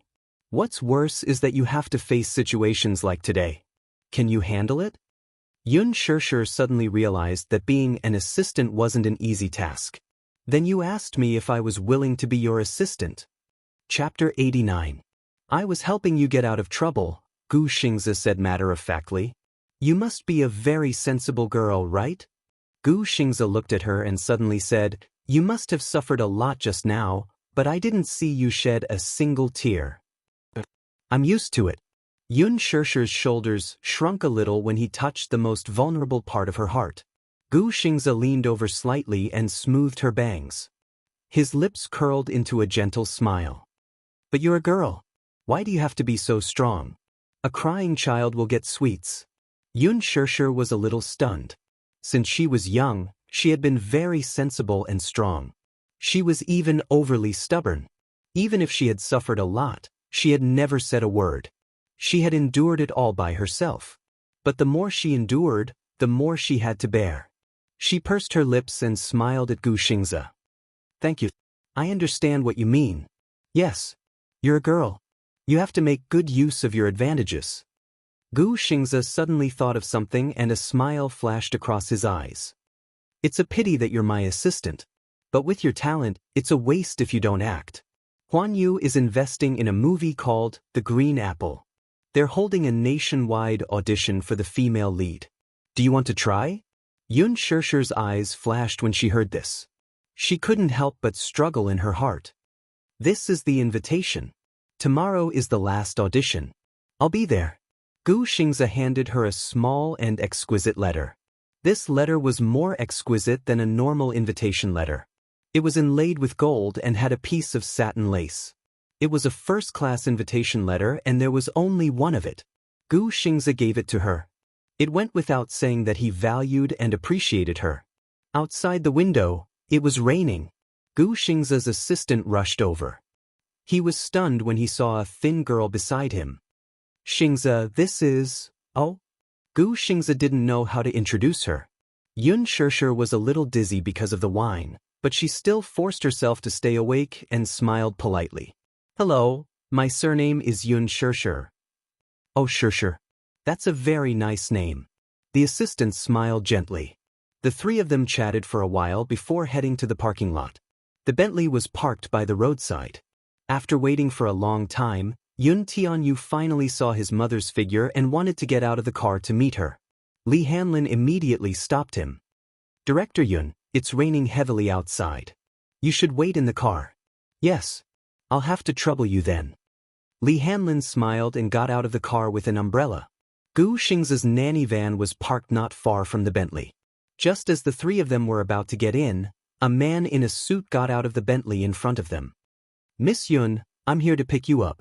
Gu Xingzi looked at the man and then at the expensive luxury car behind him. For a moment, his eyes were filled with doubt. This man, who looked like a dragon among men, was very respectable, yet when he looked at Xianxia, he was incomparably polite and gentle. Who was he? Why was he here to pick up Xianxia? It was not that he had never seen such a scene before. Many female artistes in the entertainment industry looked pure and clean on the screen, but in reality, they had sugar daddies behind them. They would do anything to get ahead, be it drinking or sleeping with others. No matter what dirty methods they used, they would do anything to get ahead. He had been in this industry for many years and knew how muddy the waters were. A-list female artistes often had a few sugar daddies behind them. Once one was tired of her, he would dump her to the next. Women were like commodities for him to enjoy. Chapter 90. Xianxia was confused. She did not know the man in front of her. Who are you? Li Hanlin's smile did not change. He leaned closer to her and said softly, Young Master Yun is waiting for you in the car. Young Master Yun? You? Xianxia's expression changed again and again. She looked at the car in shock and panic. However, she saw Yu leaning against the window and waving at her with a warm smile on his face. Only then did her heart calm down. Gu Xianxia, thank you. You don't have to send me off. Be careful on the road. Sure, are you all right? Gu Xianxia was a little worried when he saw this. He did not know where this man came from, so he was naturally worried. His assistant beside him could not help but feel a little confused. What was wrong with Gu Xianxia? She had been in the entertainment industry for so many years, but she had never seen the cold and arrogant Gu Xianxia look at a woman more than once. Gu Xianxia was an ascetic handsome man. She had even doubted his sexual orientation. However, the young lady in front of him was indeed different from other women. She had delicate features and an aura that no one in the industry could compare to. I'm fine. Don't worry. Xianxia smiled and hurriedly followed Li Hanlin into the car. Gu Xianxia looked at her and was stunned. He then smiled helplessly. He seemed to have lost his composure today. Perhaps it was because he had seen too many dirty tricks in the entertainment industry. Now that he saw an unbelievably pure woman, he actually had some inexplicable emotions. He actually wanted to protect this purity of hers. Gu Xianxia sighed softly. He walked slowly into the nanny van and left. Xianxia got into the Bentley. She was stunned by the gorgeous scenery in the car. She had never sat in such a luxurious car. She had only seen it on TV. Why are you? Yu rolled his eyes. Obviously, he would not tell her his true identity. If he said it out loud, he was afraid that mommy would not be able to take it. For the past 6 years, he had always played the obedient card and played the innocent role. If he told the truth, his mommy would never believe it. Mommy, this is Uncle Li. He's the principal of my kindergarten. Li Hanlin was also quick-witted and immediately followed up. Nice to meet you, Miss Yun. Nice to meet you. With a smile on his face, Li Hanlin was in disbelief. He looked at Xianxia with an unfathomable gaze. God, what was the background of this young and beautiful woman in front of him? She looked like a high school student who had yet to graduate. Could it be that she had saved the galaxy in her past life by giving birth to a genius like Yun Tianyu? How did she give birth? Can you tell me the trick? He also wanted to go back and do some research. He wanted to give birth to a child as smart as Yu. Li Hanlin beat his chest and stamped his feet in his heart as he looked back and forth between the mother and son with envy. He also wished he had such a considerate and warm son. Xianxia smiled. Hello, Principal Li. I've been busy with work. Thank you for taking care of Yu these past 2 years. Li Hanlin's lips twitched. He was a little confused. You're too kind. Yu is so smart and has been performing well all this while. Principal? How could a principal afford to drive such a car? Yun Tianyu smiled and interrupted this topic. Principal, thank you for sending me and my mommy home today. You're welcome. Li Hanlin smiled and immediately instructed the chauffeur to start the car. The Bentley slowly started moving. However, the three were unaware of it. Not far away, a Bugatti Veyron followed closely behind. Chapter 91. Mu Yaja, who was in the driver's seat, looked ahead and tightened his grip on the steering wheel. As they sped along, the night view flashed past the window. Xianxia really treated Li Hanlin as the principal of her kindergarten and kept asking him about Yu's situation in school. Principal Li, as a mother, I'm really incompetent. How is Yu's performance in school? Did he cause you any trouble? Li Hanlin maintained a polite smile on his face, but he was about to cry in his heart. It was too difficult to act out this act. He turned his head and looked at Yu helplessly. The little one saw that he was in a difficult position and couldn't help but snicker. His beautiful eyes curved into crescents and he looked exceptionally beautiful. Mommy, didn't the principal say that Yu's performance was very good? He stuck out his tongue. In fact, his performance in kindergarten was quite good, especially his popularity in the school. Not only was he smart, but his delicate and handsome face also made him the little male god in the hearts of many little Lolas.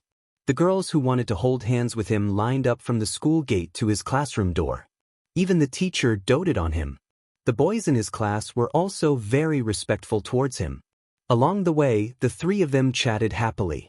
The Bentley soon stopped in front of the apartment building. At this moment, the night was already a little chilly. Xianxia carried Yu out of the car. The cold wind blew and both mother and son shuddered. Yu buried his head in Xianxia's chest and gave him a look. Li Hanlin immediately came forward and put his coat on them. Before Xianxia could thank him, a beam of high beam shone on the three of them. The beam of high beam was extremely strong and was accompanied by the low roar of a high-performance sports car's engine. Virum, virum, virum. The sound came one after another. It was as if an angry lion was growling threateningly, glaring at them like a tiger eyeing its prey. It was ready to pounce on them in the next second. Xianxia was a little frightened. She subconsciously pulled Yu into her arms and covered his eyes. The beam of light was so strong that she could not open her eyes. Li Hanlin also covered his face with his hand, and his face gradually became sullen. Damn it, this sports car's headlights must have been modified. They were so strong that they almost blinded people. Just as he was about to explode, the headlights went out. The roar of the sports car's engine also quieted down. Tranquility returned under the night sky. Xianxia was in a trance for a while before her vision finally cleared up. She glared at him angrily. The sports car was parked quietly under a street lamp not far away. It was a silver Bugatti Veyron convertible sports car. With its streamlined lines, it was obvious that it was expensive. However, when she saw the cold-looking man in the driver's seat of the sports car, she felt as if she had fallen into an ice cellar. Wuxia sat in the driver's seat with a gloomy expression. A cigarette that was about to burn out was held between his fingers, and the sparks flickered. The ashes fell on the exquisite steering wheel, as if his eyes were covered with dust. He sat motionless, as handsome as a god. His handsome face, which looked as if it was carved by the gods, was extremely tense at this moment. Especially his deep eyes, which were like an abyss, could not wait to devour the soul of the woman in front of him. There was anger in his eyes, but even he couldn't understand why he was so angry. Wuxia, actually lost control because of a woman. Chapter 92. He didn't understand why he had lost control. He only knew that something in his heart had been ruthlessly torn apart. Now, he couldn't suppress that anger at all. It was mixed with things that he refused to admit. Desire, jealousy, and unwillingness. He had originally chased after the Bentley. When the car left, he vaguely saw the young, unfamiliar, yet inexplicably familiar face. In his shock, he drove over and happened to see Xianxia and Xianxia leaving the hotel together. He also happened to see Xianxia gently brushing Xianxia's hair away from her forehead. They were so intimate, everyone in the industry knew about Xianxia's indifference. On the surface, he looked as gentle as jade, but in reality, he hated being close to female artists in the industry. He had a serious obsession with cleanliness and didn't like to be too close to people. Could it be that this woman was like those other women, unscrupulous in order to climb up the social ladder? It was only after Xianxia got into the Bentley that he found it increasingly difficult to restrain his anger. She really had a husband? She had children? When he thought that she might already have a family of her own, this anger and restlessness seemed to be about to burst out. Along the way, he followed closely behind until the car stopped in front of the apartment building and saw the scene. It was like a warm and harmonious family of three. The heartwarming scene was so heartwarming that it hurt his eyes. Wuxia took a deep puff of his cigarette. His slender fingers crushed the cigarette but outside the window. He slowly got out of the car and closed the door with a bang.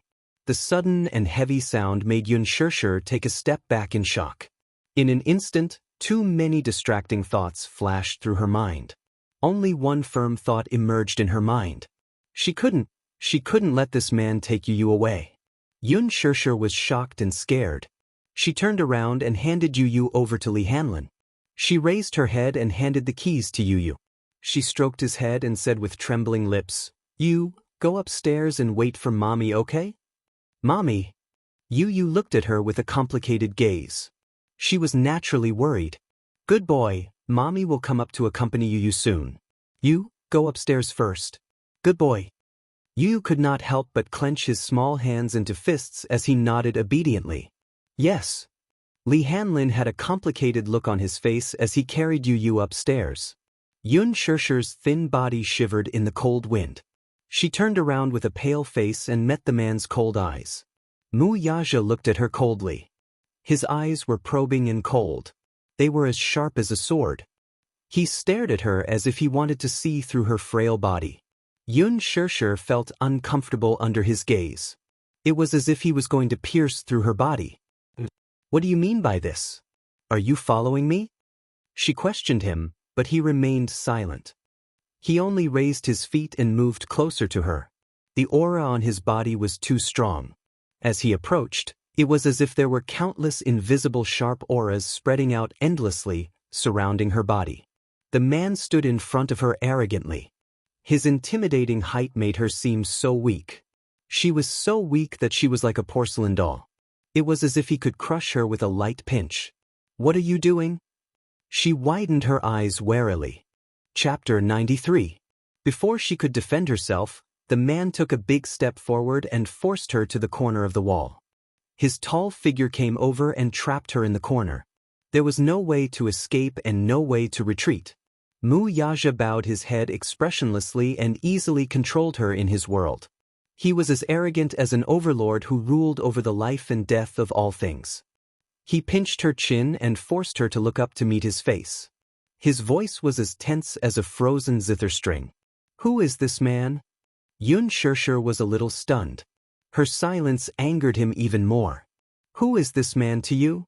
Yun Shirshir looked at him in shock. Mu Yaja frowned and tightened his grip on her chin. In an instant, he heard her and she cried out softly. "Speak." Yun Shirshir was embarrassed and angry. She pushed him hard with both hands, trying to break free from his control. However, there was a huge difference in strength. No matter how much strength she used, the man did not move and forced her even more. "Be good. Tell me, who is he?"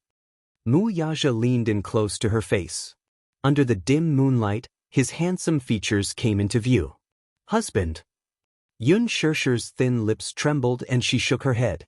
Mu Yaja furrowed his brows slightly, but his thin lips coldly spat out two words that were like ice cubes crashing against each other. "Lover." Yun Shirshir flew into a rage out of humiliation. She stared at him coldly and gritted her teeth. "No." Mu Yaja stared at her, his lips curled into a smile. His slender and cold fingertips rubbed against her lips lightly and heavily. His eyes were cold. "Then that child." Yun Shirshir was stunned and her face turned ashen. Her eyelashes trembled violently and her eyes darted around, not daring to look at him. The man narrowed his handsome eyes. He could see that she was so afraid that her whole body was trembling. It was as if she had a guilty conscience and was about to be exposed when she was trembling with fear. Why was she so afraid? What exactly was she afraid of? He recalled the scene earlier and felt that this woman's behavior was so strange and fishy. Yun Shirshir held her breath and lowered her eyes in horror, not daring to look at him. At this moment, her heart was already in turmoil. This man mentioned that child. Could it be that he had already found out about Yu's identity? She had hidden it well for the past 6 years. Yun Yeching had a good personal relationship with the hospital's director, so he had taken care of all matters, no matter how big or small, so there would not be any leaks at all. He wouldn't know. Even if he knew, she wouldn't compromise a single step. Mu Yaja raised a brow and coldly. "Sit." "Did I hit the nail on the head?" Mu Yaja smiled. "What's the difference between you and those women? You're just trying to climb the social ladder and marry into a rich family, aren't you?" He looked at her. His eyes were filled with disappointment, coldness, and some complicated emotions that she could not fathom. In the middle of the night, she went to a banquet and got into a stranger's luxury car in a drunken stupor. And this man was neither her husband nor her lover, Yet he behaved so intimately. She even had a child with her. If he was not an illegitimate child, then what was he? Chapter 94. In the entertainment industry, there were too many women like her, who flirted with men and dreamed of marrying into a wealthy family. She was even willing to pay any price to get married. In the world of fame and fortune, there was no woman who was clean. On the surface, she looked pure and innocent, but after peeling off that beautiful outer layer, she hid an extremely greedy heart. This woman looked pure and innocent, but maybe it was all an illusion. When he thought of how this woman was seductively pleasing other men, Wuxia's gaze turned even colder. Xianxia could feel the terrifying cold air around him. Before she could retreat, the man had already grabbed her waist and pulled her to him. She exclaimed in shock, and her cherry lips were instantly sealed. Wuxia lowered his head and fiercely sealed her lips with his. His pearly white teeth grazed her lips as he sucked on them tightly and savagely. She had nowhere to retreat. With a loud bang, her back was pressed against the cold wall and the back of her head hit the wall. Everything in front of her was dazzled. No, you don't want it? Wuxia opened his deep-set eyes. He was craving her beauty. Wuxia lowered his gaze and looked down. From his angle, he could see her slightly open neckline and beautiful curves. The scene in front of him made his heart beat faster. He wanted her.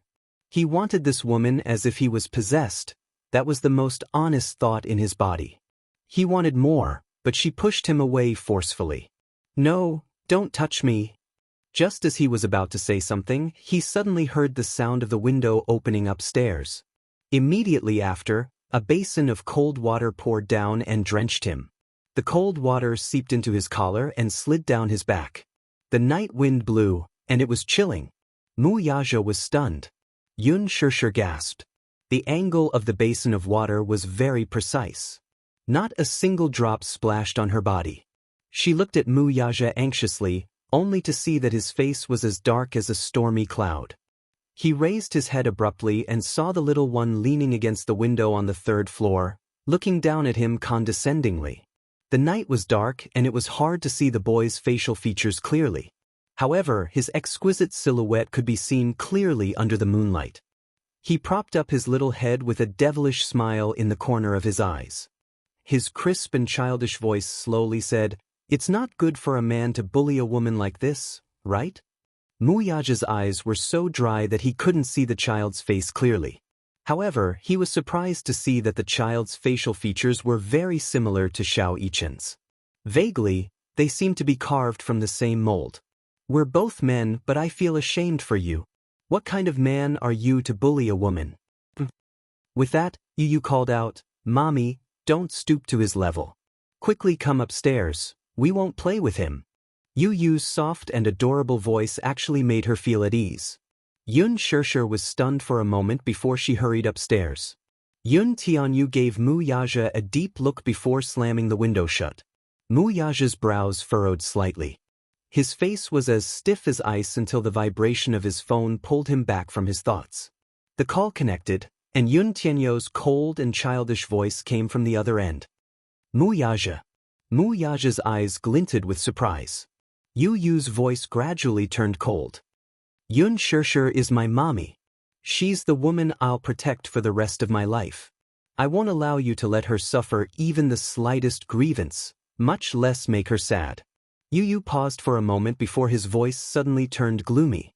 His childish voice seemed to have been frozen in ice as he said, "Who do you think you are? What right do you have to bully my mommy and make her sad? If I see you let my mommy suffer even the slightest bit of grievance, I won't let you off." Tianyu paused for a moment. His eyes softened for a moment before they were filled with complicated emotions. "Wuxia, I'm giving you one last chance. Family or enemies? You can choose one." With that, he hung up the phone. Tianyu's eyes drooped. Deep down, he yearned for his father's protection and love. The scene that he saw today was still replaying in his mind. Compared to a strong man, he wanted to have a harbor that could shelter him from the wind and rain. How wonderful would it be to return home and be warm? Even if he was his biological father, he would not allow his mommy to suffer even the slightest bit of grievance. Chapter 95. Even if he was his biological father, he would not allow his mommy to suffer the slightest grievance. Even if he did not want to acknowledge or meet him in this lifetime. Mu Yaja was stunned. For a moment he could not regain his senses. Yun Tianyou's few words had clearly stated his stand. His words sounded simple, but there was a hidden meaning behind them. Mu Yaja was shocked. He was shocked that this child already had extraordinary courage and maturity at such a young age. He was not like a child his age. He was very protective. In front of Yun Xianxia, he pretended to be an obedient and innocent child. On the other hand, he was like an incomparably powerful god, protecting Yun Xianxia in his palm and not allowing anyone to bully or belittle her. What was even more shocking was, what did his last sentence mean? Family or enemy? Family? Family? For a moment, there were too many strange and confusing thoughts in his mind. This woman had a son who was about 5 or 6 years old, but he was extremely intelligent. Be it his voice, temperament, height, back, or even his facial features, they were the same as Xiao Yichen's. Xiao Yichen was his son, and he was also the child that this woman gave birth to for the Mu family. It was said that a son resembled his mother while a daughter resembled her father. However, Xiao Yichen's face was carved from the same mold as his. This Yun Tianyu was also 6 years old. Mu Yaja was a little shocked. It was not that he did not investigate this woman's background, but there was very little information. In fact, there was no mention of this woman's son. Was this son her flesh and blood? If so, who was his father? Recalling Yun Tianyou's warning to him over the phone earlier, which was, choose between family or enemy, he was greatly shocked. Mu Yaja was suddenly stunned. He suddenly recalled that this woman's pregnancy test report came out that she was pregnant with twins. For a moment, an unbelievable suspicion faintly surfaced in his mind. In the apartment, Yun Xianxia sat in front of the table uneasily, her shoulders trembling. She regarded this man as her nightmare. She dared not imagine how cruelly he would take the child away from her if he were to find out about Yun Tianyou's identity. Yu Yu was all she could rely on. Li Hanlin sat at the side and looked at her quietly. His eyes were filled with pity. Although Yun Xianxia was already 24 years old, her beautiful appearance was still young and beautiful, so much so that Li Hanlin couldn't take his eyes off her. The heavens really cared for this girl and were never stingy. Li Hanlin was staring at her. Behind him, Yun Tianyu sized him up coldly and cleared his throat. Ahem. Li Hanlin quickly regained his senses and saw Yun Tianyu place the freshly boiled osmanthus and date brown sugar water in front of Yun Xianxia. Yun Tianyu cast a sidelong glance at him in disdain, as if saying, try and hit on my mommy. Li Hanlin immediately pretended to beg for mercy and mouthed, Director Yun, please don't misunderstand. How would he dare to have designs on Yun Xianxia? Not to mention the fact that she might not like him, with Yun Tianyu, this protective angel, in the middle, how would he have a chance? Mommy, drink this bowl of brown sugar water and rest early. Yu Yu turned his face, and his eyes regained their tenderness. No matter how cold he was to others, he was always so gentle and considerate in front of his mommy. Knowing that she was not feeling well these few days, he prepared the osmanthus brown sugar water in advance to replenish her blood and energy. Chapter 96. Yun Xianxia glanced at the brown sugar water and was touched. Yu Yu is such a good boy. After drinking the brown sugar water, Yun Xianxia went to bed early. Her heart was in a mess now. She was worried and afraid, but she had nowhere to vent. She had once longed to be kept well, properly placed, and carefully preserved in this life, so that she would not be frightened, suffer, and have no one to rely on. However, that person did not appear even after waiting for 24 years. Yu Yu covered her with the blanket, turned off the lights, and planted a kiss on her forehead. Looking down at the weakness in her eyes, Yu Yu's heart seemed to collapse. Mommy, don't be afraid. No matter what, you just have to remember that Yu Yu will always be by your side, protecting you and giving you support, okay? Don't let your imagination run wild. Yun Xianxia was shocked to hear this. She stared at him fixedly, and unknowingly, tears welled up in her eyes. Yu Yu, Will you really be by mommy's side forever and never leave me? Of course. Yu lay on the bed and suddenly smiled. Mommy, don't think too much. Yu will always be by your side. Xianxia nodded heavily and closed her eyes. Yu closed the door and walked into the study room.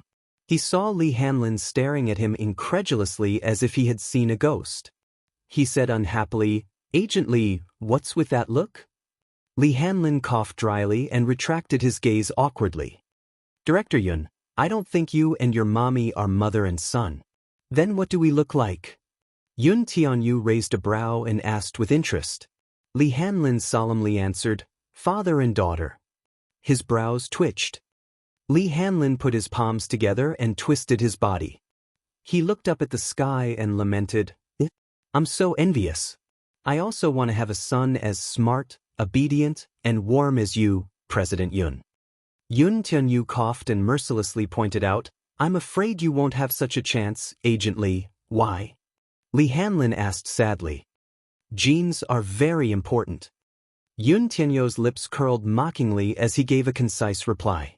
It meant that in order to give birth to a smart child, the father had to have smart genes. Was he calling him stupid? Li Hanlin was speechless. On the surface, this little demon looked pure and harmless, but his words hit the nail on the head. He was extremely two-faced. President Yun, have you met your biological father? He asked cautiously. No. Yu glanced at him and suddenly said, but he must be a very handsome and outstanding man. Li Hanlin clicked his tongue in wonder. How would you know if you haven't seen it? Yu looked at him like he was an idiot. If he wasn't outstanding enough, how could he have a genius son like me? He hit the nail on the head and was speechless. Li Hanlin could not help but sigh. I didn't expect the most mysterious and honorable director of Leji Holdings to be a 6-year-old child. Won't the other shareholders vomit blood if they find out about this? Vomiting blood won't change the fact.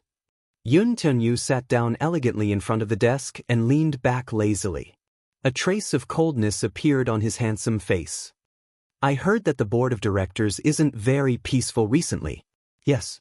A few senior directors have some complaints about you, President Yun. Li Hanlin regained his serious expression and solemnly said this. Leji Holdings board of directors had 5 major shareholders, and they had some say in the board. Yun Tianyu raised a brow. What did those old good-for-nothings say? Director Zhang doesn't quite understand some of your actions. Li Hanlin paused and looked at Yun Tianyu to observe his expression. Leji Holdings was the world's largest toy supplier. After entering the China market, it sponsored a few well-known children's programs and became famous overnight. However, a while ago, Yun Tianyu secretly instructed them to invest in a teen movie. Chapter 97. His action caused an uproar among the board of directors. It was somewhat unthinkable for a toy brand to invest in a teen movie. Li Hanlin inquired and found out that the upcoming teen movie was The Green Apple, based on a famous novel. It was produced by Huanyu Entertainment, and the director was the famous Lin Fengtian. The male lead, Gu Xianxia, had already been selected. Leji Holdings invested in this movie and became its biggest investor just because of Yun Tianyu's words. It had to be said that Leji Holdings was filthy rich. Li Hanlin carefully asked, Director Yun, are you investing in this movie because you want to enter the entertainment industry? Not interested. Yun Tianyu fiddled with the design modules on the table nonchalantly. Then, why did you suddenly invest in this movie? Li Hanlin was even more perplexed. I'm happy. Yun Tianyu raised a brow, annoyed that he was talking too much. Li Hanlin shut his mouth resentfully. Yun Tianyu unhurriedly said, There are conditions for me to invest in this movie. The morning sun rose. Xianxia woke up early. Today was a holiday, and the school was closed, so Yu was still sleeping in. Xianxia cleaned her room and packed her clothes when an exquisite invitation letter fell from her pocket. She picked it up and recalled Gu Xianxia's words. With your talent, it's a waste not to act. Tomorrow is the last day of the female lead audition. I'll be there too. Xianxia stood rooted to the ground for a long time. As if she had made up her mind, she clenched her fists tightly. Before leaving the house, she specially changed into a clean white dress, a snow-white blouse, and a navy blue pleated skirt. She looked pure and elegant. She had read the script of the novel over and over again. She had already chosen the part of the audition in her heart. Following the feeling that Xianxia gave her in the novel, she specially took out the brand of cosmetics she had bought before and put on a fresh and light makeup in a few minutes. Xianxia looked at herself in the mirror. Her face was like a lotus flower, and her face was like a peach blossom. Her pair of bright and beautiful eyes were shining brightly. She had the most obvious vitality and cuteness of a pure and innocent girl. Long and dense eyelashes, pink and translucent lips, any man could not help but want to kiss her. The corners of her lips curled up slightly. With just a slight smile, her entire face seemed to come alive. It was as if because of this sweet and beautiful smile, the sky outside the window seemed exceptionally clear and beautiful. Xianxia composed herself and went out. When she rushed to Huanyu Tower, she followed the door and found the audition venue in the music building. However, she was stopped by the person in charge of the audition at the door. When the person in charge saw her at first, he could not help but be stunned. It had been 2 days since the audition, but the girl in front of him was the most outstanding one he had ever seen. Seeing that she was about to go in, he quickly stopped her and asked her for the audition letter. She flipped through her bag and was surprised to find that the invitation letter she had put in her bag before she left was gone. Xianxia frowned and said, "I left the invitation letter at home." "You left such an important thing at home?" The person in charge clearly did not believe her and was certain that she was lying. "Are you making up an excuse? A few people said that today. You don't actually have an audition letter, right?" Xianxia smiled, but she was neither anxious nor frustrated. "I do. Xianxia gave me the audition letter." Chapter 98. That person was even more amused when he heard that. You're just an unknown college student. Who do you think Superstar Gu is? Don't try to climb up the social ladder. He's in the audition room. You can ask him." The stalemate at the door was suddenly interrupted by a sudden voice. "What's the matter? Why are there so many people at the door?" Xianxia had just walked out of the audition room when he vaguely heard a strange commotion downstairs. He hurried over, only to see such a scene. Amidst his astonishment, he caught sight of Xianxia, who was blocking the entrance, and exclaimed in surprise, "Xianxia, you're here." He walked over to her enthusiastically. "Xianxia, you're here? I thought you'd given up." Xianxia was a little unaccustomed to his enthusiasm. "Hello. Don't call me that. Just call me Xianxia." The person in charge standing at the side was in a mess. "Oh my God. Is this star-studded Xianxia really that lofty superstar from the past?" At this moment, the first group of candidates had finished their auditions. A group of gorgeously dressed girls walked out of the classroom. Among them was Yun Na, who had finally gotten the audition opportunity by hook or by crook. Her face, however, was a little strange. A few days ago, Li Dongqiang came looking for her as promised. Li Qin and Yun Yeqing were not at home. Yun Na had locked the door, but the man broke it open and barged in. The moment he entered the room, he grabbed her hair and pulled her into the bedroom. Then, he slapped her so hard that she fell onto the bed. You think you're paying me back? Are you ignoring my words?" Yun Na was so frightened that she cried, "Brother Chang, I don't have money. I really don't have money." "No money? You're still in the business if you don't have money? The principal is 200,000 yuan and the interest is 500,000 yuan. Not a cent less." He could not take it anymore and slapped her a few more times to vent his anger. Yun Na covered her swollen face and cried out in grievance, "Didn't I get my sister there? She served you for a night. No matter what, she's worth 500,000 yuan. It was better not to mention this matter." Once it was mentioned, Li Dongqiang exploded. "You still have the nerve to bring this up. I haven't settled the score with you yet. Yun Na, you're playing with me, aren't you? Brother Chang, explain it clearly. Why can't I understand?" Yun Na cried and begged for mercy. Li Dongqiang was flustered and exasperated as he strangled her neck. His eyes were red as he stared at her and fiercely said, "All right, I'll let you know how you died." It turned out that the person who had invited Li Dongqiang away that day was someone from Disheng Financial Group. Disheng Financial Group was the wealthiest family in the capital, backed by the powerful Mu family. Several bodyguards took him to an underground parking lot where there were few people and taught him a lesson. Li Dongqiang was the local tyrant of the East Street that could not be underestimated. To be able to reach his position, he could be considered a person who had experienced a lot of bloodshed. Therefore, he had a certain level of martial arts. He had even fought in the black market before. However, these bodyguards were legitimate special forces mercenaries who had retired from the war. They were real soldiers who licked the blood on the tip of their swords. One of them could take down 5 Li Dongqiangs. Li Dongqiang was almost beaten to a pulp. Fortunately, he was a tactful person. He knew that he had offended some big shot. He kowtowed and begged for mercy, and only then did he manage to preserve his manhood and not be crippled. When the bodyguards threw him out of the hotel, they clearly told him that he had touched a woman he should not have. Chapter 99. Was the woman he shouldn't touch referring to Xianxia? After thinking about it, other than Xianxia, he hadn't touched any other woman during this period of time. Li Dongqiang flew into a rage out of humiliation. Yun Na owed him $500,000, including interest. She couldn't pay him back, so she begged for mercy pitifully. Li Dongqiang also thought it was fun. He asked her to find him a pure and innocent woman to repay the debt. He even promised to get her an invitation to the audition. Yun Na then said that she had an elder sister who was extremely beautiful and pure. Hence, Yun Na used some tricks to trick Xianxia into coming over. Yun Na wasn't lying. This Xianxia, aside from her illegitimate son of unknown origin, was truly an otherworldly beauty. Who would have thought that this woman wasn't simple? She had a financial backer, and it was the powerful Mu family in the capital. If anyone offended the Mu family, it was equivalent to offending all the wealthy families in the capital. Li Dongqiang suffered a double loss. How was he going to survive in the East Street area in the future? The more he thought about it, the angrier he became. In a fit of rage, Li Dongqiang threatened to rape Yun Na. However, when he thought about how this woman still owed him money, he endured it.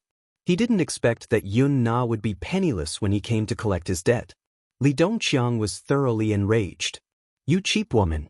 I was having fun in the East Street area, but you ruined it all. I even used my connections to get you that invitation, but you're so shameless. The more Li Dongqiang thought about it, the angrier he became. Now that he had lost both her and his money, the loss outweighed the gain. He, who had lost his mind, immediately beat her up on the small wooden bed in the bedroom and ruthlessly did her. Yun Na was embarrassed and angry. Although it wasn't her first time, she had never experienced such a situation and was quite frightened. There were screams and cries. Li Dongqiang took out a butterfly knife and pressed it against her throat. He cruelly threatened, Yun Na, scream again. Try screaming again. Although I, Li Dongqiang, have lost my power, it's still easy to do you. After a series of threats, Yun Na saw that she couldn't break free and could only obediently submit with tears in her eyes.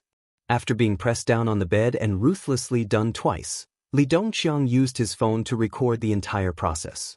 However, his anger still hadn't subsided. He called a group of brothers and brought them along to do Yun Na to his heart's content.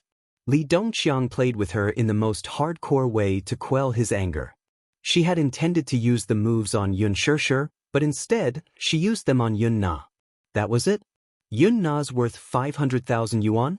She couldn't be compared to Xianxia. In Li Dongqiang, Yun Na Yun, and Yun Yun's ts.